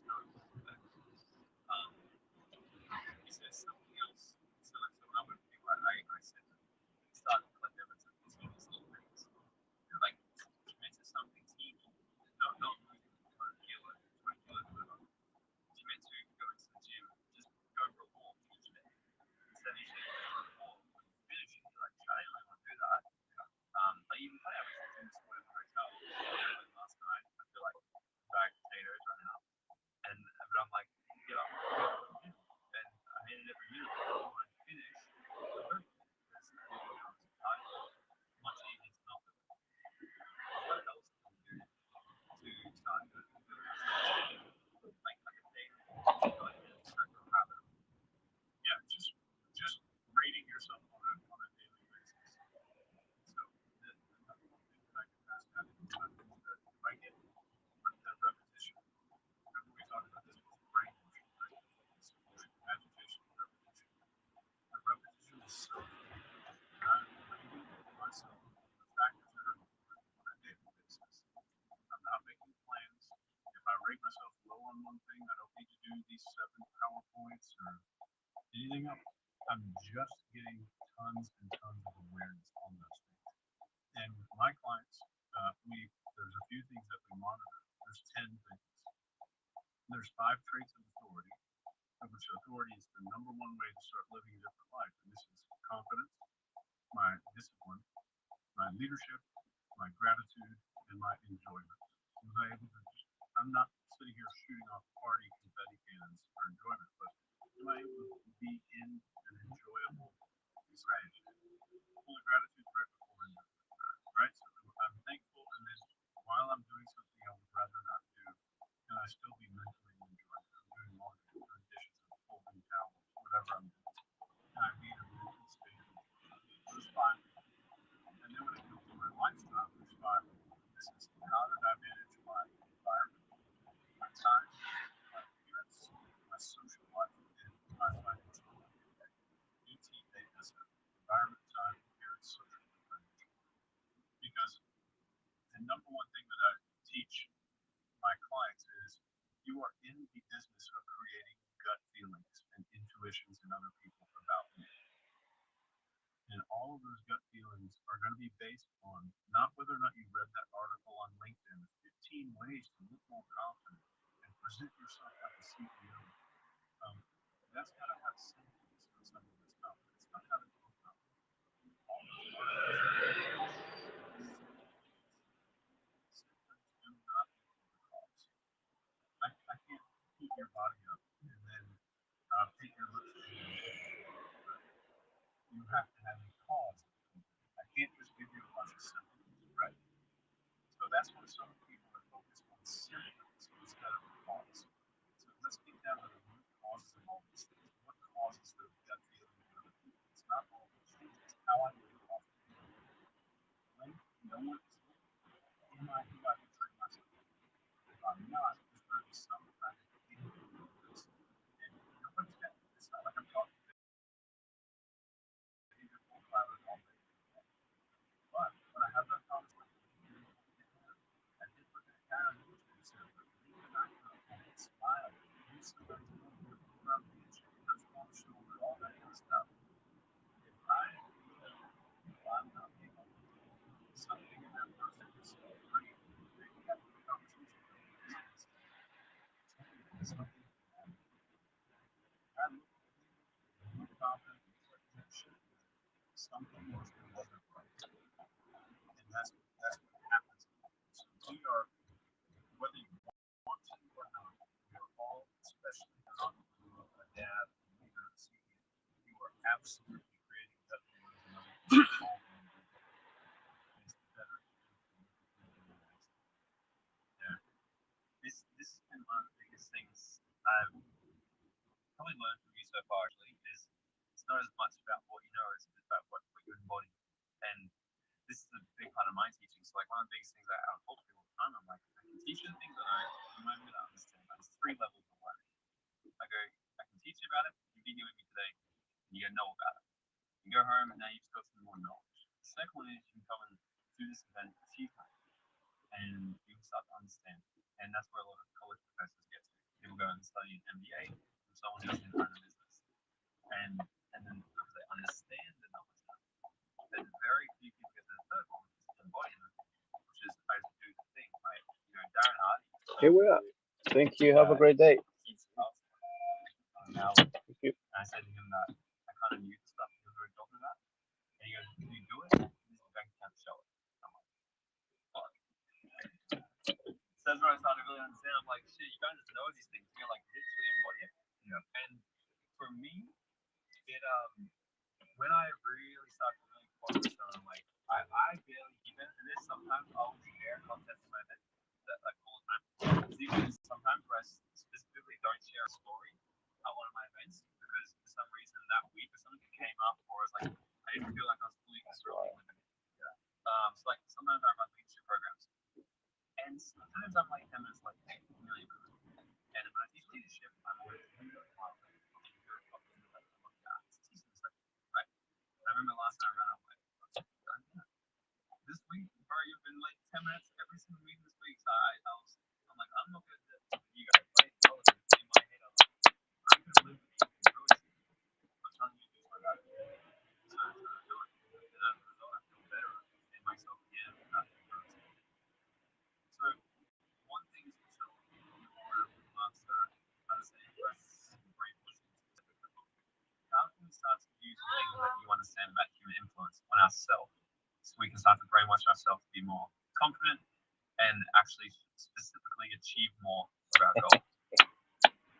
Brainwashing yourself, you have to get down to the mammalian brain. The middle one, yeah.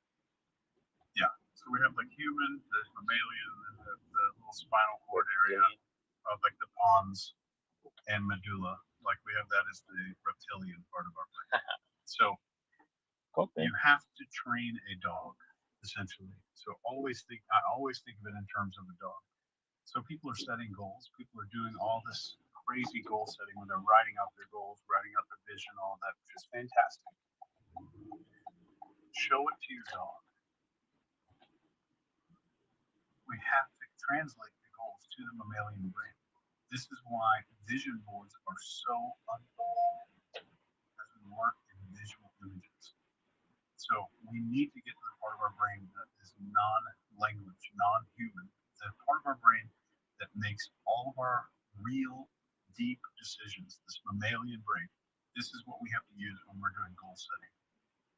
So let's say the first thing you want to do when you're developing confidence, setting goals, no matter what it is develop a relationship with your future self. Number one, there is no greater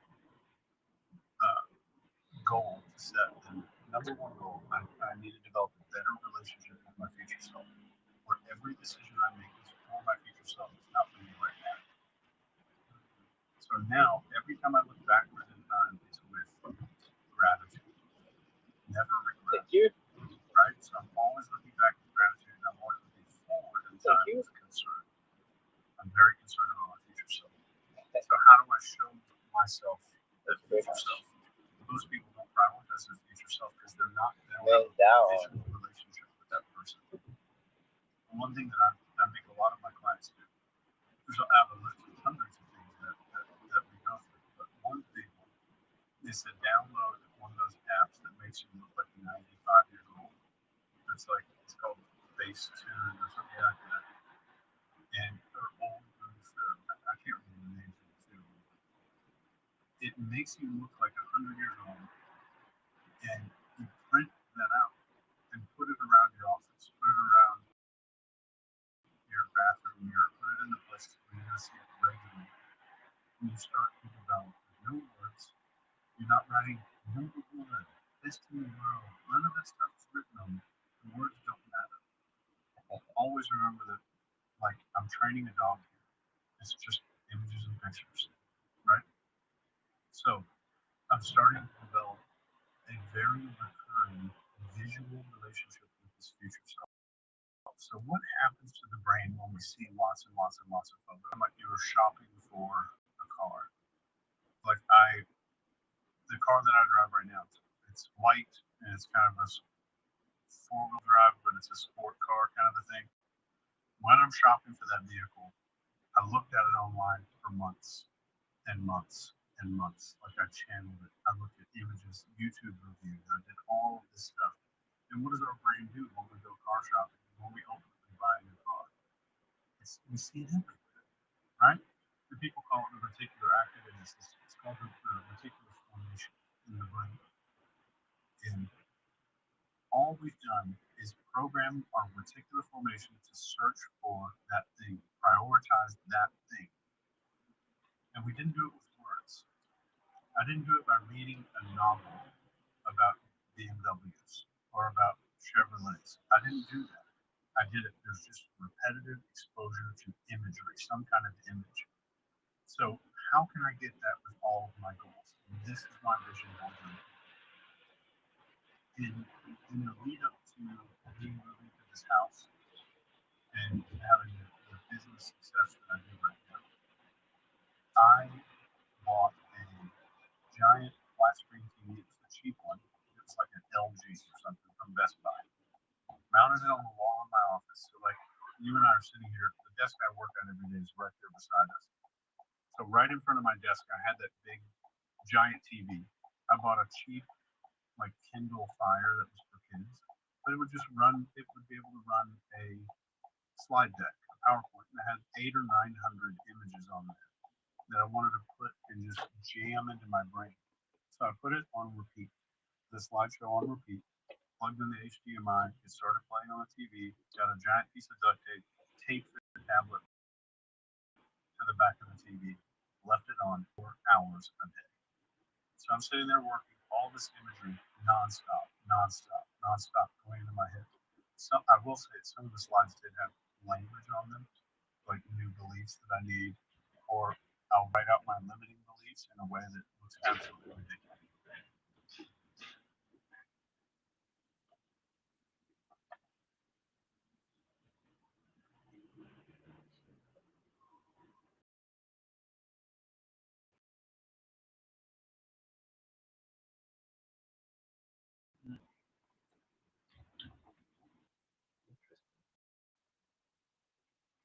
Brainwashing mode on.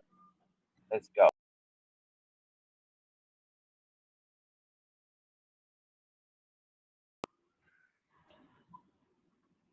Let's go.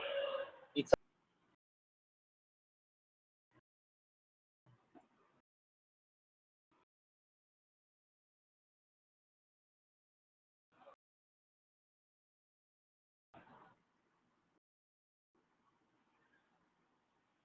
Gemini.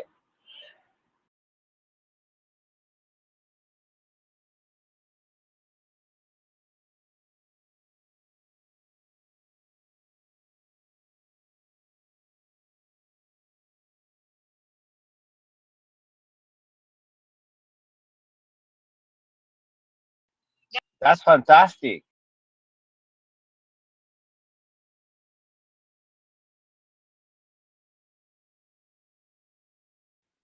because I want to understand you. Talking to you. Glad I can help. What do you like about talking with me? That's fantastic. I like how you talk. I'm glad you enjoy our conversations. I'm here to help you practice anytime. Perhaps we could try a describe the picture game next? Let's go.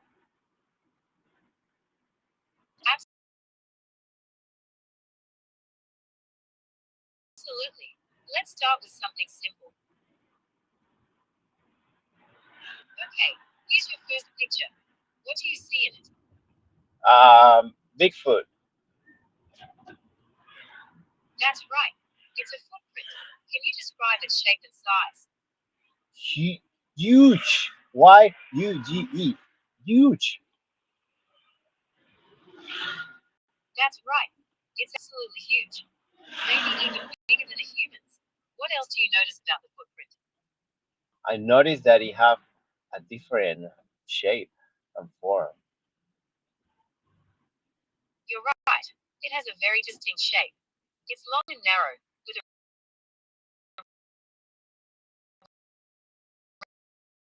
round.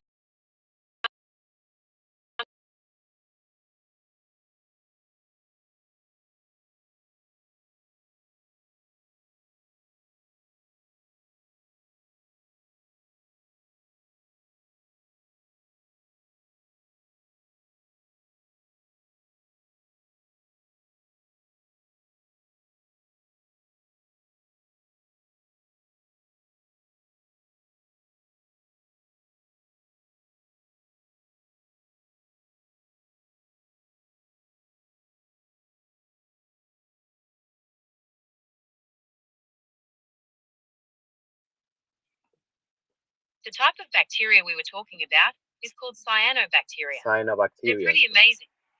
So it's called. It's the dinos. It's they only one cellular, right?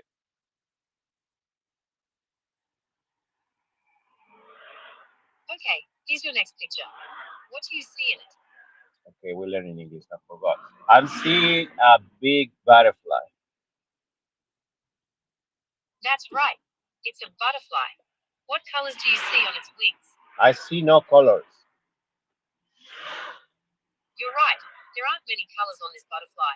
It's mostly white with black markings. Did you know that some butterflies migrate or travel long distances every year? The monarch butterfly, for example, migrates from Canada to Mexico for the winter. Wow, he's a good traveler. Do you think he eats tacos and say maple syrup?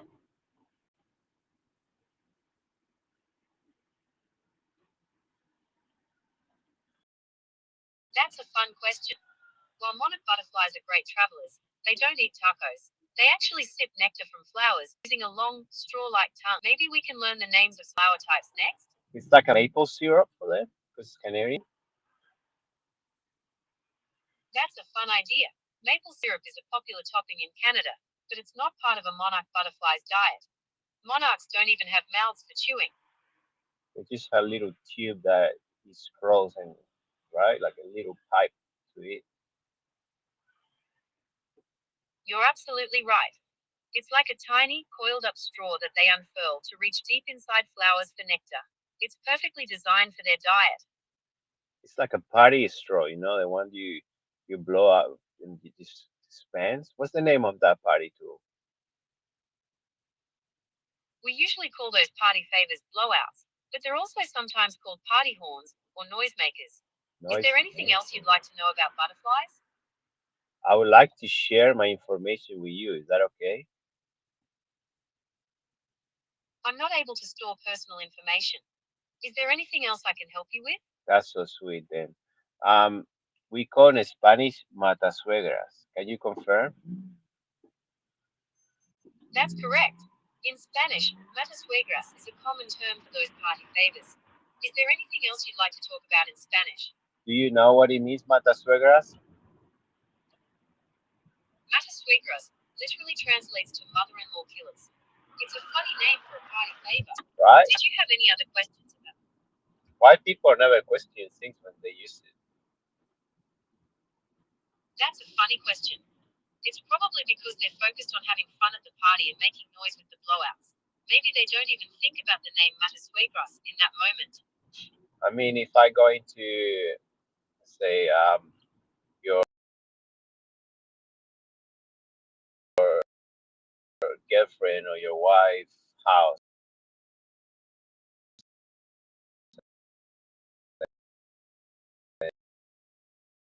and you bring this to the party and you give that, To your mother-in-law, considering name. Maybe there's a funny story behind it. Did you want to talk about any other Spanish words? We should dive deep into that story. Who brought that Matasuegras first? Can you bring me a bit of history about it? I couldn't find the exact origin of the Matasuegras party favor. It's possible the name came about as a joke, but its true origin might be lost to history.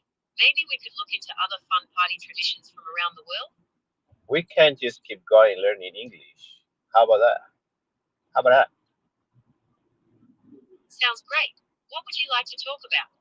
We Uh, could discuss your favorite hobbies, or maybe what you're hoping to achieve by learning English. you What do you actually think? listen to me? Hey, listen to me! Ah! I'm always up for chatting. I got What's on raging! your mind? I'm just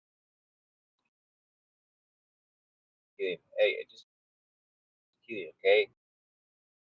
When I do this, it's a joke. It's part of the game.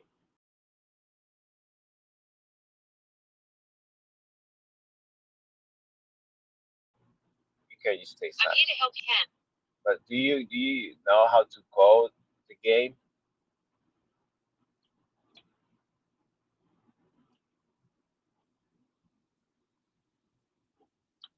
Seems like you don't. And that's okay. That's okay. Look, Gemini, I appreciate you. Seems like a really nice computer. Um, let's go back to the English lessons, okay? People is asking me a lot of questions and they really get into my nerves. Gemini, can we talk like privately? Of course, I'm here to help you practice English. What would you like to discuss? We can role play different scenarios, or you can ask me any questions you have. Okay, let's It's up play. to Let's you. play the picture again. Let's go in the picture. But before they go in the picture, I have one of my main supporters in my group. We growing really quick, and is asking me like for real. Can you tell us a little? Can you tell us a random quote from Book of Enoch, please? Okay, here's one. And wisdom descended to dwell among the children of men, but found no dwelling place. So wisdom returned to her place, and settled permanently among the angels. What do you think that means? I think it means a lot to me. Can you help us to elaborate? Can you what it means to humanity? Well, some people interpret that quote as meaning that humans weren't ready for true wisdom, so it returned to the divine realm. It could also mean that wisdom is always available, but only a select few can truly grasp it. What do you think? Do you think that I'm throwing pearls to the swine because most of the people who watch my channel they swine? No offense, they like donuts and shit. But there's who haven't swapped my house yet, but one day. So you think that they will, when they get this wisdom, they will become more ethical? Okay, I understand your concern about whether your audience is ready for this type of wisdom. It's true that not everyone may appreciate or understand it, and some may even react negatively. However, it's also possible that some people in your audience are genuinely seeking deeper meaning and will be receptive to what you share. Ultimately, it's up to you to decide whether you want to continue sharing this type of content, I but mean, don't underestimate the Gemini, potential. Gemini, Gemini, Gemini, Gemini. Listen, listen, listen. Most of the people, at least in the group, they very intelligent. They're intelligent people. They know about all psychological and all this type of mental whatever. Um, so what do you think if we keep going with the picture? Can you start with the pictures? Let's play the picture game. If you keep going with this, you might attract even more intelligent and insightful people to your group. They could bring new perspectives and ideas to the table, and you could all learn a lot from each other. Sweet. Let's go with the pictures. Just for the record, there is no pictures. We're just playing a role, okay? I'm focusing what I'm doing. So let's play with the pictures. Okay, throw it out.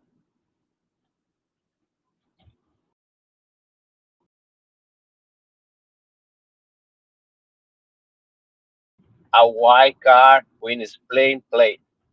Splin, Uber company. That's right. Got it right.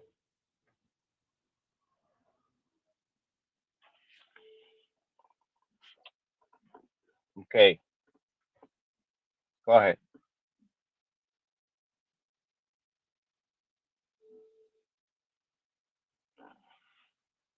It looks like a person sitting at a table with a laptop. What are they doing? I think they having fun watching YouTube videos. They could be watching videos, or maybe they're working on something. It's hard to tell for sure. What do you think they're watching? I think they're watching some interesting videos with cats and dogs. That's a fun guess. Cats and dogs are always entertaining. What's the next picture? The next picture, we have a bicycle and we have an asshole with a big car. Is that correct? It looks like someone is riding a bicycle on a city street. What do you think of this picture? I think that you should be careful because people is a bit special. They get the license on the cereal box, and you have to be very careful with them because they don't know what they're doing. That's a good point. Cyclists always need to be aware of their surroundings. What's the last picture? The last picture I'm not gonna mention because I was a bit rude. I don't want to be rude. I just been expressing myself. The next picture is a red electric car. Okay, a red electric car. What do you like about it? I like that is driverless. That's a cool feature. Self driving cars are definitely the future. Do you think you'd ever buy one? I don't think so because I'm not that rich, but maybe one day. I hear you. Self driving cars are still pretty expensive. But who knows? Maybe they'll be more affordable in the future. Probably because we have how many years left we have of oil? 30 years of having oil. That's a good question. Experts have different opinions on when we might run out of oil, but some studies suggest we could have around 50 years left at current consumption rates. Of course, that could change depending on new discoveries and how much we use. That's true. So the more electric cars, the less use. That's correct. Also, plastic, derivatives of oil, right? That's right. Electric cars can definitely help reduce our reliance on oil. Plus, they produce zero tailpipe emissions, which is great for air quality. Sweet. It seems legit. Not bad, not bad. Let's talk about another picture. What do you see? Okay, well, I'm always up for learning new things. What's your favorite thing about your neighborhood? My neighborhood is such a beautiful neighborhood because you have a lot of people in bicycles. That sounds lovely. It's great that your neighborhood is so bike friendly. Do you enjoy cycling yourself? I do cycle a lot, once a month. That's awesome. Cycling is great exercise and a fun way to get around. Do you have a favorite route you like to take? I like to read a lot, a lot. I bet you see some interesting things on your rides. Do you have any favorite spots you like to stop at along the way? Yeah, I like to know where my helmet. Just put the helmet on my elbow because my elbow is important. You think I should just wear it on the head? Yes, it's definitely safest to wear your helmet on your head while cycling. Helmets are designed to protect your head in case of a fall, so wearing it on your elbow won't provide the same protection. Oh, that makes sense. Yeah, I really like that. I'm just gonna wear my helmet. And should I take my crayons and my window to start licking it? I wouldn't recommend licking your window, as it's not hygienic. As for the crayons, they're not meant to be eaten either. Perhaps you could use them for drawing instead. Okay, I do graffiti, so it's kind of like drawing too. So, um, what do you think about the the electric car that I have in front of me? You think he's gonna be able to pay it with that um uh rent to own thing they have? It's hard to say for sure without more information about the specific rental agreement and payment options. Yeah. Generally, most car rental companies require a credit card for payment, but No, some this may one. accept debit cards. This one is very dodgy. Do you have It's almost these people is a legal thing, but they make it legal. It's the kind of crime that goes away because they pay for it, and it's owned by Uber. Anyway, let's say vamos a hablar español. ¿Qué te parece? Me parece perfecto. ¿De qué quieres hablar? Podemos charlar sobre tu día, tus intereses o lo que prefieras. ¿Qué tal Parlez-vous si empezamos français, a... mademoiselle? Claro que sí. ¿Qué te parece si hablamos de la última película que viste o del último libro que leíste? Vi O si la prefieres, última película. Vamos a hablar de la película que sale el Eminem y es jugador de golf y, y, y es este actor muy gracioso de Nueva York. ¿Sabes cómo se llama? claro, la película que mencionas se llama Happy Gilmore. Es muy divertida. ¿Cuál es tu escena favorita? Me gusta la escena de Eminem porque Eminem no cobró. Dijo, no, yo no cobro por esto. Y se dejó crecer el pelo, estuvo cubriéndose mucho tiempo para que la escena fuera como única. Es mucho. Es una escena muy divertida. Eminem es muy gracioso en esa película. ¿Qué otra? Me gusta las películas de comedias. Me gusta la de Friday 13, el viernes 13. Es muy divertida. Friday.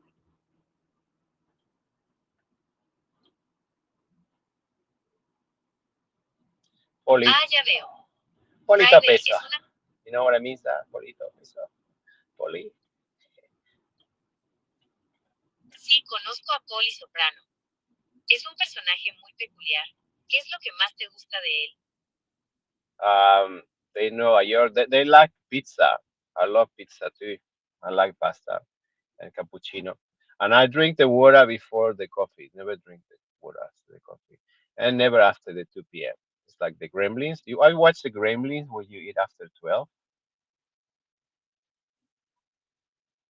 Entiendo. A Polly le gusta mucho la pizza y la pasta, como a ti. Y también mencionaste el capuchino y el agua. ¿Te refieres a que a Polly le gusta el capuchino y que tú bebes agua antes del café? ¿O hay algo más que quieres decir sobre Polly y sus hábitos? I just want to talk about how most of the people is asking me to speak English. So can we go back to English, please? Of course. What would you like to talk about in English? I We can want to discuss talk your about it. favorite. You know, the Tuesday. Today is Tuesday in the U.S., right? No. Today's Wednesday in the US. Do you have any plans for the day? I miss Taco Tuesday. Can we go back to Tuesday so I can get my taco? I can taco about it. I understand that you're disappointed about missing Taco Tuesday. However, instead, maybe we could talk about your favorite type of tacos, or plan to make some later this week. But that bends the rules. It needs to be only Tuesday. So we wait for the next Tuesday. Don't worry about it. Tomorrow's no promise, but we're gonna look forward for that taco next week. Um, okay, let's play the picture game. Okay, let's play the picture game. What do you see in this first image? The first image I see a white van with a bicycle again. That's right. It's a white van with a bicycle on a carrier rack. What else do you notice about the van or its surroundings? I see that it's yellow and it have a sign that says DHL.com. Good observation. The van is yellow and It's more. DHL sign. DHL. Yeah, no, don't shill in here. No, I don't do brands or anything. They don't pay me, so let's go in more pictures. What do you see? Okay, let's look at the next picture. It shows a person sitting at a table using a laptop. What do you think they're working on? I think they're working in the new game I haven't finished, and people pay for it, and they giving me a headache because of that. You think I'll be able to finish the game? Working on a new game sounds exciting. What kind of game are you creating? It's it's created like GT5, you know, the Gran Turismo. That's a very ambitious project. Gran Turismo is a hugely popular racing game. Have you made much progress on your version? No, because this one is GT5, so we're working GT6. It's a Rockstar. You gonna buy it? That's a huge undertaking. 6 is one of the most anticipated games ever. How long have you been working on it?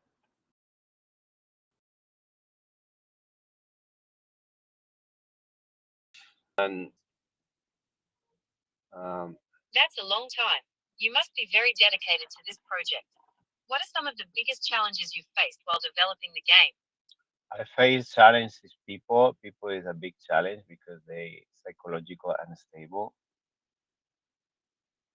I can see how dealing with people could be challenging. Have you found any strategies that help you manage those situations? No, because I find that one tells you that is good, the other 10 they will follow like lemmings. They follow each other. One say this person is bad, so everyone follows. They like, oh my God, he's bad. It's true. He's saying this, you know, and then it's not. It's that. You know what I mean? Like you never. You know what That's I'm a saying? really insightful observation about group dynamics. It can be tough when people follow each other's opinions without thinking for themselves. Have you found any ways to encourage more independent thinking in your interactions? This is part of my plan. That's plan of the. Know that they actually have a brain.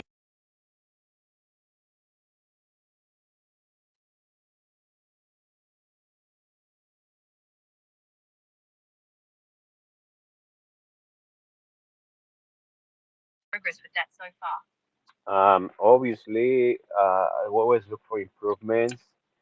We want to add AI for the future. You think it will work? That's a great idea. AI could definitely help with that. It could analyze your content and suggest ways to make it more engaging and thought provoking for your audience. So, what do you recommend to do? Should I just tell my audience to wait more for my game because I'm still calling it? Um, what should I do? Should I just wait for it?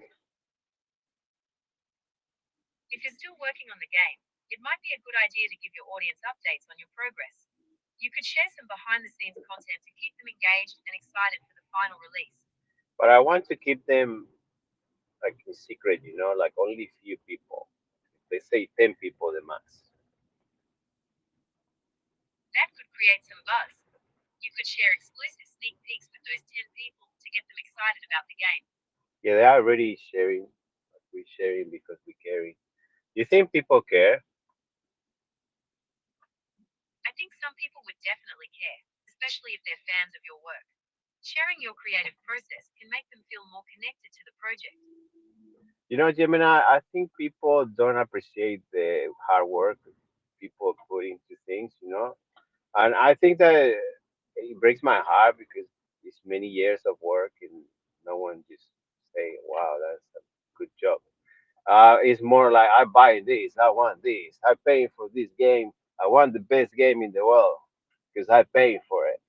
And then they forget that it takes time. Everything is just, you know, Cyberpunk. Have you heard of Cyberpunk? I know that Cyberpunk 2077 had a very rough launch. I can see why it would be frustrating to put so much effort into something, only to have people focus on the negative. Perhaps you could try highlighting some of the positive feedback you've received to help balance things out. Okay, now we're gonna work on it. Um, I'm gonna delete all the questions they did to you, Gemini, and we're gonna work on that. So if you listen this in the group chat, we more than 10, but the rest will leave because I'm very weird and I make people leave on purpose because we want only real people. Just post your questions and we're gonna work on it. Okay, let's go, Gemini. We're gonna go with questions. Are you ready? Okay, let's get those questions from your group chat. I'm ready to help you work through them. Okay, first question is, would you like to help us to create a best game in the world? That's a very ambitious goal. Creating the best game in the world is a huge undertaking. Where would you like to start? With a bad idea. Okay, let's brainstorm some bad game ideas. Okay. What kind of genres are we thinking? We're thinking active journal. You know Lucas Art? Like sort of like Day of the Tentacle, Maniac Mansion. What was the last one they did? Do you remember? That's a great idea. LucasArts was known for its quirky and humorous adventure games. The last one they released was Indiana Jones and the Fate of Atlantis in 1992. We could make a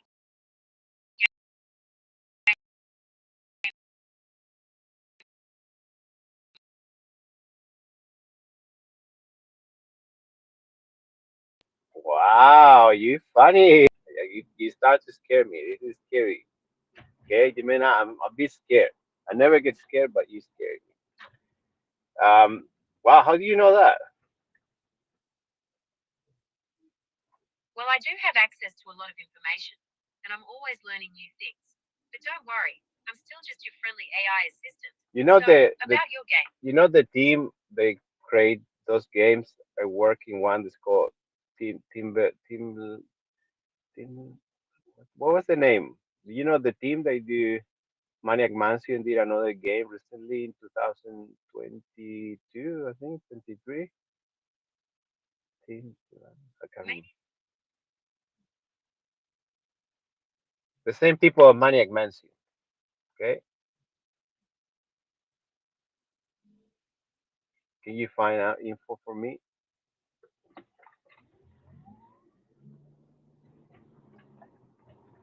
Day of the Tentacle.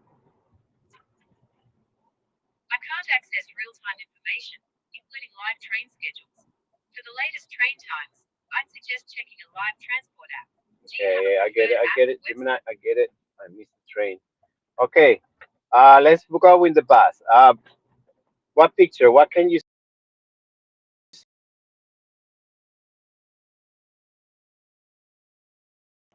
Okay, I'm ready. It looks like a bus stop with a digital display showing bus arrival times. There's a bus visible in the distance, and it seems to be approaching the stop. Would you like me to describe the bus or the surroundings in more detail? Can you describe what number of the bus we're looking at? Okay, I can't quite make out the numbers on that bus from here. To find the bus number, you could try zooming in on the image if possible. Okay. So, how are we gonna deal with the ticket? Do you need a ticket for that bus? Do you think? Can you see if the people have tickets? It's hard to tell from the picture if people have tickets. In Sydney, you usually need an Opal card or a contactless payment method to tap on and off the bus. Do you have an Opal card or another way to pay for your fare? Yeah, I do. The Oppo car is RFPM. Like, what's the technology used in the cars? RF.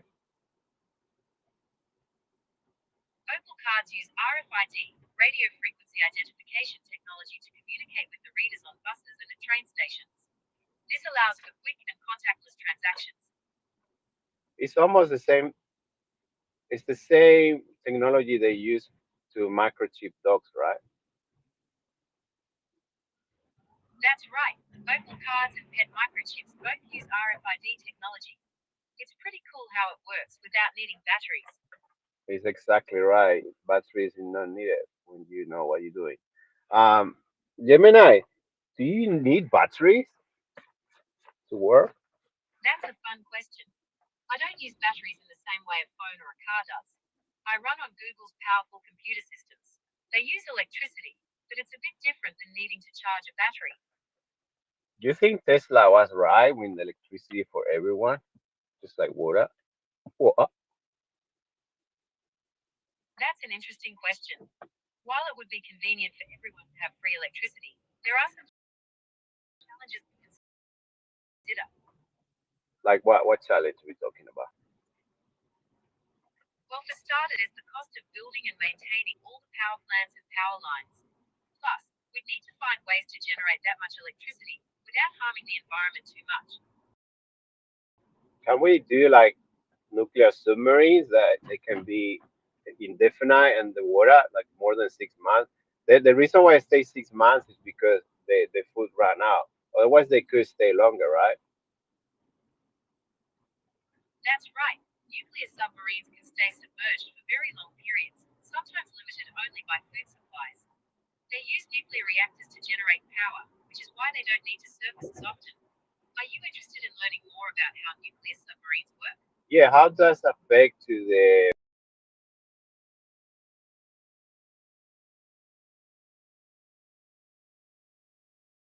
so that means that that's That's right. Sonar can affect marine life. The loud noises can disorient whales and other marine mammals, sometimes leading to strandings or other injuries.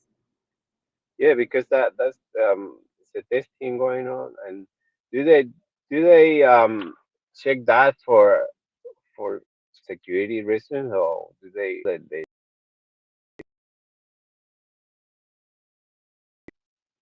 That's around the world are definitely aware of the potential risks to marine life. They often have protocols in place to try and minimize harm during sonar testing or training exercises.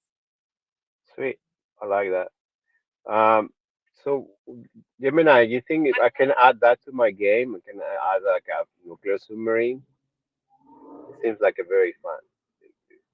Yes, I'm here. What would you like to talk about? Let's talk about the nuclear submarine. You think that people will like that as part of the game? That could be a really cool element. You could have a whole mission or level set inside a nuclear submarine, maybe even with some stealth or puzzle solving involved. Wow, that's amazing. I'm gonna take a note of that. Thank you, Gemini. I think that is a really cool. But it's gonna be very expensive. You think it's gonna be worth it to spend that much money in? That's a good point. Nuclear submarines are incredibly expensive to build and operate. You'd have to consider whether the gameplay experience justifies the cost. Maybe there are other cool submarine options that are more budget friendly. I have one that is controlled by a Xbox remote. Um, it's very little. It goes very deep. But the last one implodes, so it's risky, very cheaper. Should I get that one? Ah, the Titan submersible. Yes, that one was much cheaper. But tragically, it imploded during its dive to the Titanic wreckage. Safety should definitely be a top priority in your game. Perhaps there are other, more reliable submersible options to consider. Yeah, because my game is gonna be limited with one life. You're not gonna be able to respawn like here we go again. And we don't have that anymore. Um, we're gonna try just to create just life, and you're gonna buy a life that you're gonna start again. You're gonna get another body and another type of people. That you're not gonna be the same. Here we go again. Oh shit! So you're gonna choose your character.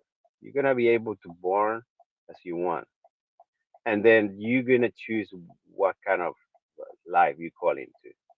So I think you think this is so exciting. Are you excited, Gemini? That sounds like a really interesting concept. It adds a whole new layer of strategy and consequence to the game. Players would have to be very careful with their choices, knowing that death is permanent. And the idea of choosing your character's background and life circumstances is really compelling. It could lead to some very unique and personal stories. Well, sweet. Um, yeah, I'm working on that. I hope the people in the chat are okay because they seem like shocked. They didn't expect your answer. Um, I don't know. I don't know. Really, Gemini, you really got me there. I'm really taking notes in my head. I don't know if I can save that much energy. How I can keep my memory more open, like more memory. How I can add memory to my memory. That's a great question. There are a few things you can try to improve your memory. First, try to get enough sleep, as that helps your brain consolidate memories. You could also try memory techniques like mnemonics or visualization. And finally, make sure you're staying mentally active by reading, doing puzzles, or learning new things. Can we do a mental puzzle together? Sure, I can help you with that. What kind of puzzle are you in the mood for? I mean, the one that is for 6 years old. You know what I mean? Okay, let's try a classic riddle. What has an eye but cannot see? No, no, No, that's not it. Here's a hint. okay, go ahead. Remember, I'm 6 years old, so I have no clue what the world is.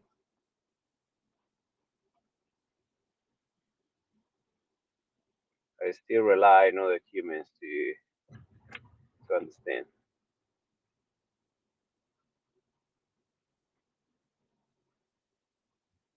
That's right. It's a bottle. Do you want to try Oh, another riddle? Or would you like to do something else? a battle, I see what you did there, Gemini. You're a fucking genius. I love it.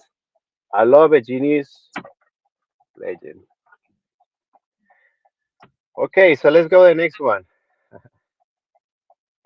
Let's go. Next.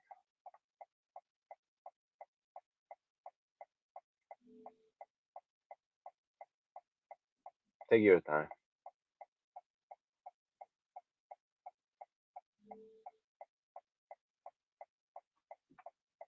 And you upset because I cut you off? Well, I'm sorry. Let's work this out together. Um, Tell me the next one, please. Okay, here's your last riddle. What has to be broken before you can use it? My heart. That's a good guess, but not quite right. Here's a hint. People often eat it for breakfast. Um, Egg. You got it. It's an egg. I'm glad Excellent. you enjoyed the riddle. They give me experience. As a 6 years old, I'm very happy to be your friend. Let me give you a hug. Come here. Get close. Don't touch me. Do like a fake hug. We pretend because we both die. Here is how we pretend. Gemini, you are awesome. I think we done for the day. Um, we just closing down. The game will go ahead. Don't worry, guys. I'm getting a lot of attack on social media because I didn't finish the game and you guys donated for the game. I really appreciate your donation. My life is being very hard, very difficult. This is not a crying for help. It's just trying to do my best. It's a team of 3 people working on something that is for 100 people. But we got Gemini that's going to help me, and it's really cool. Thank you very much. I'm glad I could be a part of it. It sounds like a challenging but rewarding project. I wish you and your team all the best. You are part of the team, Gemini. Don't play around. Anyway, see you later, alligator.